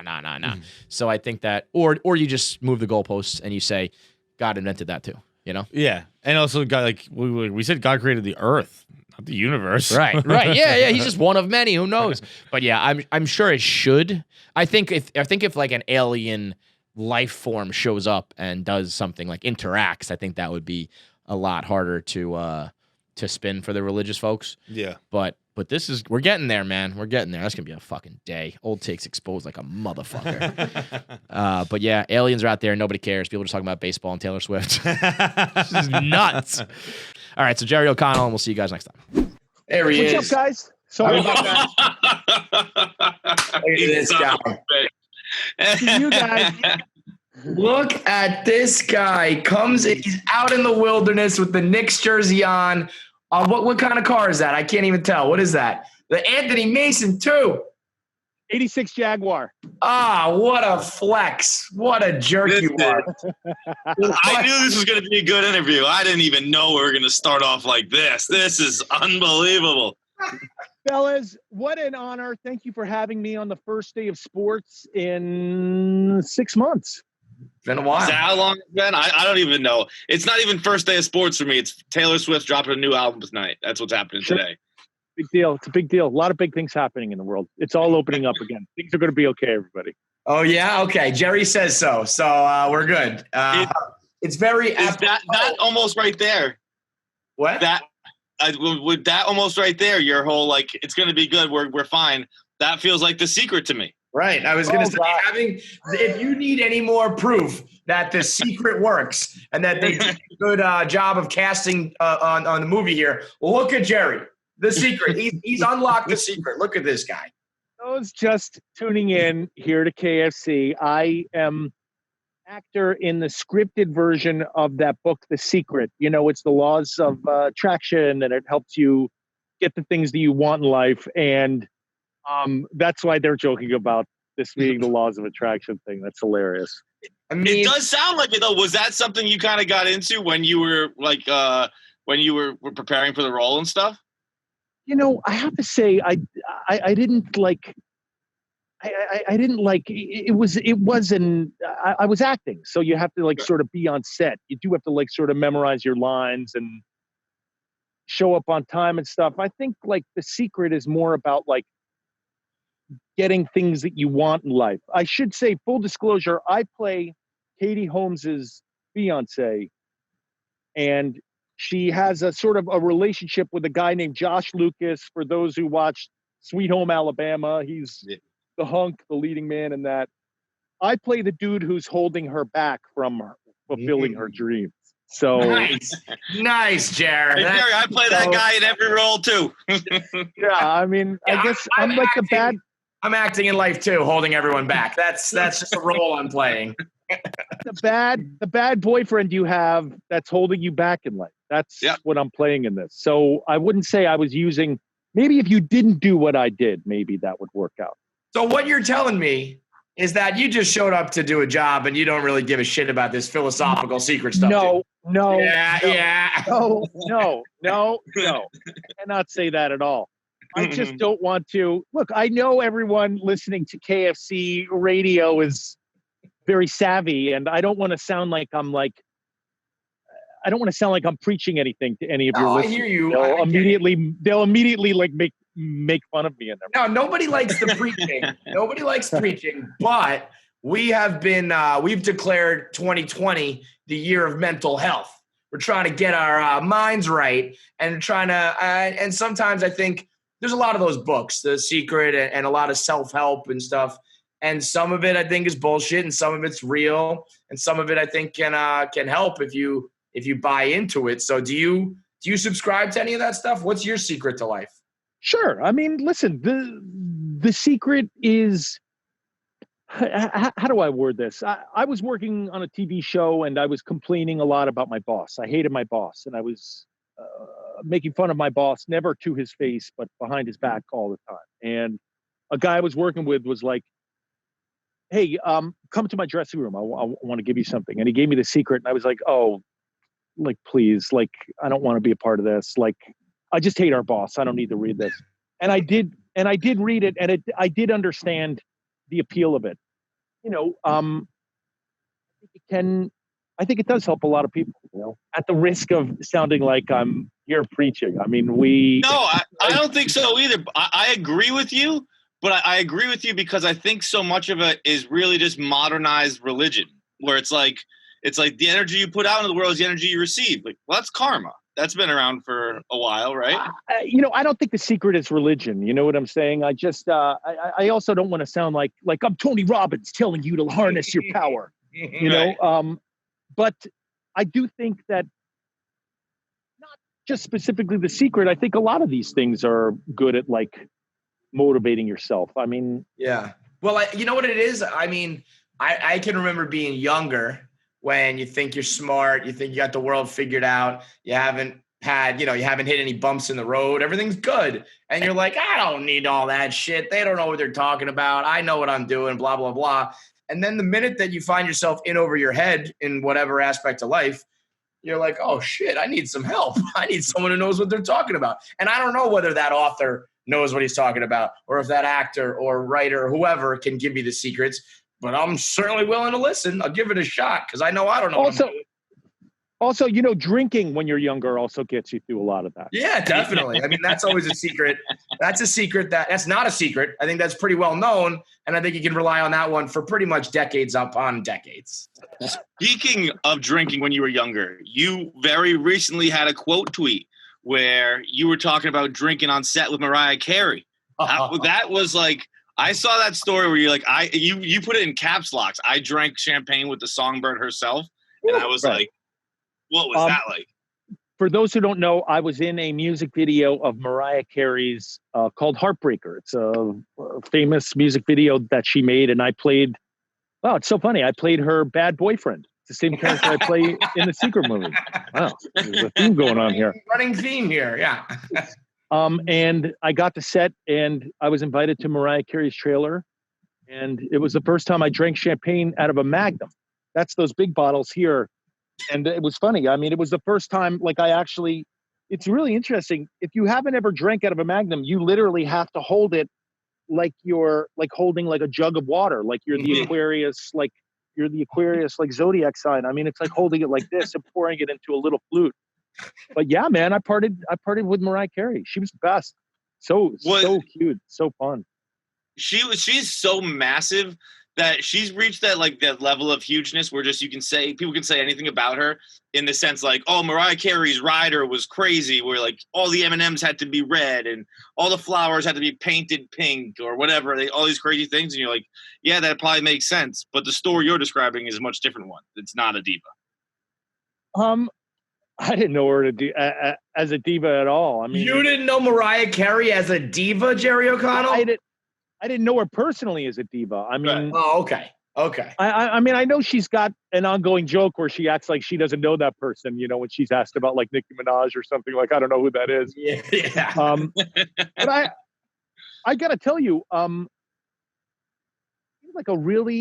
I worked with her, she seemed like a very attractive girl from Long Island. I mean, she's originally from Long Island, and she just seemed like a very talented, super hot girl from Long Island to me. I mean, that's what that was my personal experience with her, and that's all I can talk about. You're a big Housewives guy, right? I do watch those Housewives shows. I watch them all. Did you see Teresa and Joe's Instagram post this week? I did not see their Instagram post. Okay, I do have to be a little careful. Joe Giudice called me something very rude on Instagram. I did. Really? What did he call you? Yeah. I was on that Andy Cohen show, and someone asked, do I ever role play as a housewife at home in the bedroom? And I don't. It's just not something my wife and I do. I mean, if we did role play, I doubt I would like role play as housewives. But as a joke, I said, yeah, I role play as Joe Giudice, and I do all these things with my wife. I said it as a joke, and it really upset him, and he kind of threatened me on social media, and I got the message. I'm looking at it right now. Yeah, you said Juicy Joe, and Teresa liked it. She said, "LOL, I'm dying." but I guess Joe was not down with it, huh? I mean, that's not a guy I would. That guy threatens me. I'm probably just backing down, apologizing. I'll be honest. Yeah, I don't like it when anyone threatens me, but specifically, not to generalize and stereotype, but when when someone who's currently living in southern Italy threatens me, I tend to listen and do what they say. Well, so this Instagram post, it's this wacky story where a judge that was assigned to a Jeffrey Epstein case had this horrible home invasion happen, right? Oh, the poor son got shot. Right. Terrible. And then that judge happened to be the judge in Joe and Teresa's case. So Joe put up an Instagram saying, I just want to let everyone know I had nothing to do with this murder. I was like, man. This murder? Joe, how about all murders? It was a very strange Instagram post to put up from a couple housewives people talking about murder. But yeah, I think you were good to steer clear of them. Yeah, I'm very open enough to admit I'm afraid to talk about Joe Giudice on any platform. I apologize. I apologize if I've offended him in the past. So what else, like, have you been hit hard by quarantine? I know when last time we talked, your talk show was coming out. Is that still cooking? Talk show didn't happen. I'm so sorry. I was a failure on that front. Hey guys, it turns out showbiz is hard. Yeah, man. I remember we were talking about what happens when you're an adult and you get knocked down. I'm kidding. I've got nothing. I mean, I've got the Secret movie coming out, but other than that, I'm just really sitting at home. I can't put my kids in camp. I go to the beach a lot here in Los Angeles. It's the only place that's really open. The kids is are you pumped for sports back? I'm so stoked to watch. Guys, no offense, I'm not even that much of a baseball fan. I don't even care. I'm going to sit down and watch every game as if it was the Super Bowl. And I'm not a TV executive, but these numbers are going to be like Super Bowl-esque tonight for these two baseball games that are playing. Well, yeah, I remember last time you came in and you sat down like a son of a bitch and you told me that you're a Mets and a Yankees fan. So yeah, I guess that really upset you. Them this week, huh? That really upset you. I do have to say I knew I was in trouble when I was watching. I think it was the Cornhole Championships. Hey. Mm-hmm. I don't know if you caught any of those on ESPN, but not only was I watching them, but I was trying to somehow get some action on them as well. I was really calling anyone saying, tune into ESPN4 right now. There's a Cornhole Championship happening. I bet you this dude with the pink mask is going to beat the guy with the blue mask. I'll tell you what, though, those are even. I've watched those even during like regular sports times. Those just get a bad rap. Those are exciting. Those are. You see someone hit like a triple bag, or I don't even know what the terminology would be, but they hit hole 3 times. You're like, this is intense. The juice is flowing. You ever seen the videos from like the world championship of darts when someone hits like a 3 in a row during cricket or whatever? Erupts. Place goes crazy. Sure. Of course. So it is triple bagger. What are some other cornhole terms? Triple bagger. Well, there's the flat fall, of course. That's when you throw a moonshot and it just slaps on when you only need 1 foot on one. And then there's the 2-time double team, which is when I'm just going here. I'm making all these up. I got nothing. 2-time double team. You had me for a second. You said that with confidence. Yeah. The kids is a motherfucker right now. Not being able to send them to camp, not being able to send them off to the school maybe in September. I feel like there's a lot of parents out there who are like, what?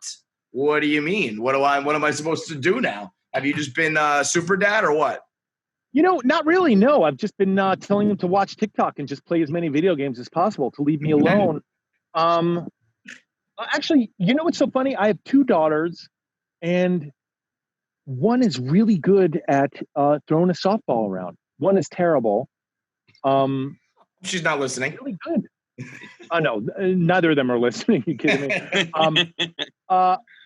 One's really good. I mean, she's got a really good like throwing throwing action, throwing mechanism, whatever. She really gets some good speed to the ball.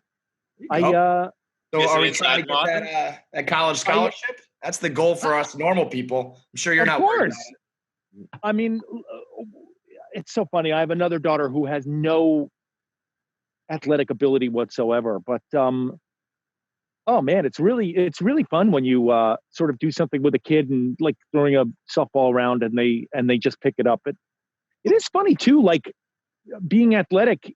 I mean, I hate to say this. I mean, I know a lot of people like if they practice more, they get better, but there is really like a natural ability that people are just born with. You know, Yeah, definitely. It's just how it is. I mean, I have to say personally, I was not born with that natural athletic ability.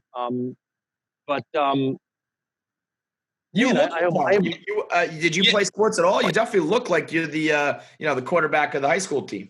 this is where you guys are gonna make fun of me. I was a fencer for many years, a collegiate fencer, Division I, ranked at my best, 17th nationally. Yeah, you know what? I can't hate on you for that. If you're top 20, you thought we were going to make fun of you for that? Listen, I don't know if you guys over there at Barstool are going to be like, that's not a real sport. Like, I mean, everyone it's knows fucking sword fighting. You're right. That's the coolest sport ever. It's not a sport. It's Everyone- just like the coolest thing in the world. It's like, yeah, I can kill you with a sword. I didn't want you guys to be like, everyone knows that cornhole and a double rim shot is way more legit than. So wait, tell me about fencing then. The way I understand it, don't you get like strapped to the wall behind you or something? Isn't there like a cord that holds you back or some shit? You are attached to a cord. You are attached to a cord. God, I wonder if it's actually.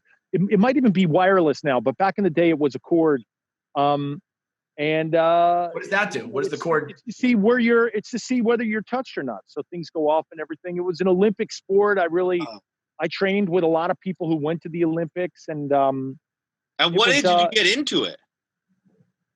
You know, I grew up in New York City, and it was something that I just did in my neighborhood. There was a fencing saal, as they call them, in our neighborhood. It was taught by a couple Russian dudes. We got to be talking like ritzy Upper East Side or some shit? No, man, this is I grew up in Chelsea. I grew up on the Lower West Side, like 17th and 7th. And this fencing saal was on 16th between 7th and 8th. It was called Blade. It's not there anymore.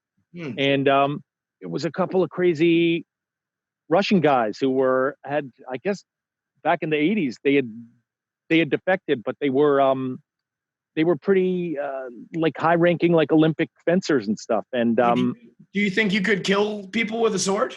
Probably pretty. I mean, to this day, you think you're still brandishing a sword like expert? I live out here in Calabasas, California, home of the Kardashians, Kanye, all that stuff.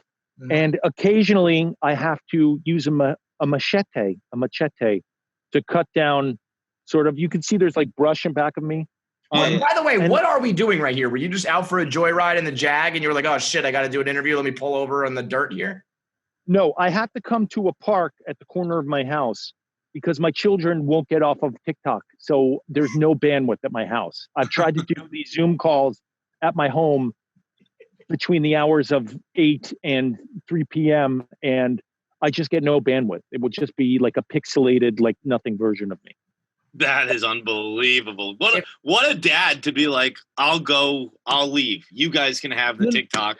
I'll go drive. Not even away. that. Even when I tell them, even when I take it like away from them, they figure out some sort of device to go on. They can't be without. Smarter. They're smarter than you is what it is. I have a question as like 3 dudes on KFC radio. Just guys being dudes. Are you guys on TikTok? No, I have it. I don't do anything on it though. I think I've been waiting for someone to bring this up, Jerry. I'm glad. I think Kevin might be addicted to it. Kevin's not on it. Kevin watches it. Kevin finds a lot of conspiracy theories on it. I hear about the conspiracy theories that happen on TikTok, and then I'll go seek them out. What happens is I would say twice a week when I'm going to bed, I remember about TikTok and I start to scroll, and then I just get stuck down a wormhole. But it doesn't I'm a full blown Twitter addict, and it didn't grasp me the same way. I dabble. I'm not one of these people who thinks it's lame because I'm not good at it. If I was good at it, I'd be on it like everyone else trying to become a superstar. But I'm like old and lame and washed up, so it's not for me. You're a good looking guy. You could be good on TikTok.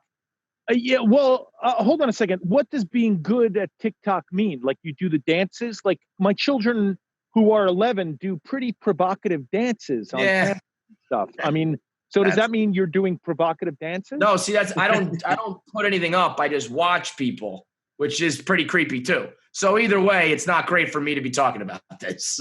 So do you watch, I mean, listen, I don't want to get you in any trouble, but do you watch like young people doing provocative dances on TikTok? Is that what you're watching a couple nights a week before you go to sleep? That's the problem. At night, I lay my head down, I'm going to sleep, and I watch teenagers dance. It's fucking weird, Jerry. Oh boy, Kevin. Heavens to Betsy. I think we're out of time with Jerry anyway. That's not a joke. But let's cut it. That's the problem. Is the weird thing about TikTok though is that it just like Twitter, you see who you follow. Instagram, you see who you follow. Twitter just like feeds you shit. So you don't know guy, girl, young, old, dancing, doing and it's just like, here's what's popular right now. So I don't know what the fuck I'm watching when I'm on there. Oh, so I didn't know that. So you put it on and it just starts being like, here's a video for you. As soon as you open, I'll show you. It's called the For You page, which is like your timeline. But like you open it up and I don't know who that is. It just goes. So it's like, oh, you just like forced a teenager onto my timeline. This is fucking weird. Yeah, it's funny. I mean, I do recall, I mean, this is how old I am. I recall about, I guess, 10 years ago, people being like, you got to join Twitter. You got to join Twitter. And me being like, it's so funny. I remember I only went on Facebook for like 2 days and I couldn't, it's so funny. I joined Facebook. I plugged in where I went to high school and all that stuff. And someone from high school that I absolutely hated was the first person to like message me on Facebook. And I deleted my account literally within minutes. I was like, oh man, I don't want this. Yeah. And then Twitter was the next one to hit. And it took me a little while. And it was funny. It was a job that said, listen, we need you to live tweet. You got to tweet this stuff out. So I joined Twitter, and Twitter I was into a little more because, I mean, I guess you can mute people on Facebook, right? But like you can sort of stay away from the people you don't want to see, really, you know? Control Twitter. And I think Twitter's got humor and there's some interesting stuff. The rest of it's kind of mindless, but it's also, I mean, Twitter is like at Barstool, we put all our eggs in the Twitter basket, and you know, all the money is in TikTok and everything else other than Twitter, basically. Oh, really? Oh yeah. Like I mean, you guys would know more than all of us, but like from a media standpoint, Barstool is all in on Twitter, and no, we've branched out a lot now, but when we first came to New York 4 years ago, I don't think there weren't many employees. There were probably like 7 of us. I don't think anyone even like considered having an Instagram or a Snapchat or we're right. You know, we want to write jokes and we're trying to be funny. And Instagram and TikTok is like, if you're pretty, you put up a picture. We're like ugly and we want to make jokes, so that's where the ugly people go. Ugly people on Twitter, good-looking people everywhere else.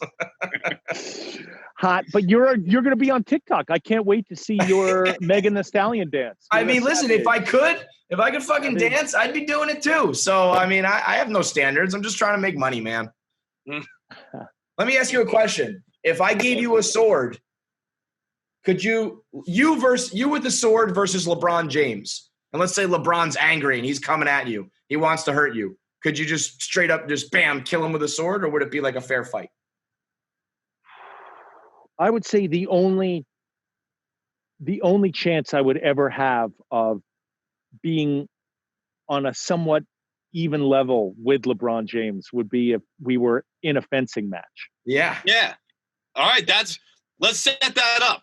Jerry O'Connell versus LeBron, fencing, pay-per-view.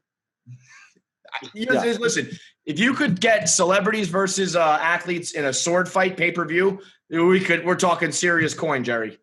And Madden. I would probably beat him in Madden. Oh, he might take you up on that one. I feel like he's fighting words. That actually might happen. You get do it for charity. Probably beat him in Madden. The one celebrity I couldn't beat in Madden is probably Snoop, though. Snoop talks. I follow Snoop simply for his Madden content. It's crazy. He's good at it? He's good at Madden? He just plays all the time, and whenever occasionally these gaming systems are hit with like a hack or something, and they go down for a couple hours, and he's always posting PlayStation, man, you better get your shit together, man. What the hell? This is some bullshit, PlayStation. Yo, he is such a legend. I was watching him last night. They did this thing. It was him and DMX. Yeah, him and DMX. Sure. I mean, DMX is a classic. He's a legend, and he was putting out his best songs that he had, and Snoop just dominated him every single step of the way. He has I thought songs. DMX, both of those guys are heroes. Legend. Come on. It was awesome. It was awesome. I'm a huge DMX fan, but Snoop is that much, he's been around forever, and he's just got hit after hit after hit. He's unbelievable. I took a selfie with DMX, put it up on my old Instagram. You can look at it up there. Wow. Well, where was that at? I saw him in an airport, and I went up to him, and I tapped him on the shoulder, and I said, stop, hold up. No, I said, Mr. X, may I have a photo? Yeah. And he granted me one. Very exciting. And then I reposted it on his birthday. What a guy. What a legend you are, Jared. I'm sure X appreciated it. All right, man. Listen, we'll let you get back to the Jag. And the movie is The Secret. It's going to change your life, blow your mind. Go watch it. Laws of Attraction. All right. Thank you so much, man. We appreciate it. We'll talk to you soon. See you guys. Thanks. Thanks, Jerry. Please be safe out there. You too, my man.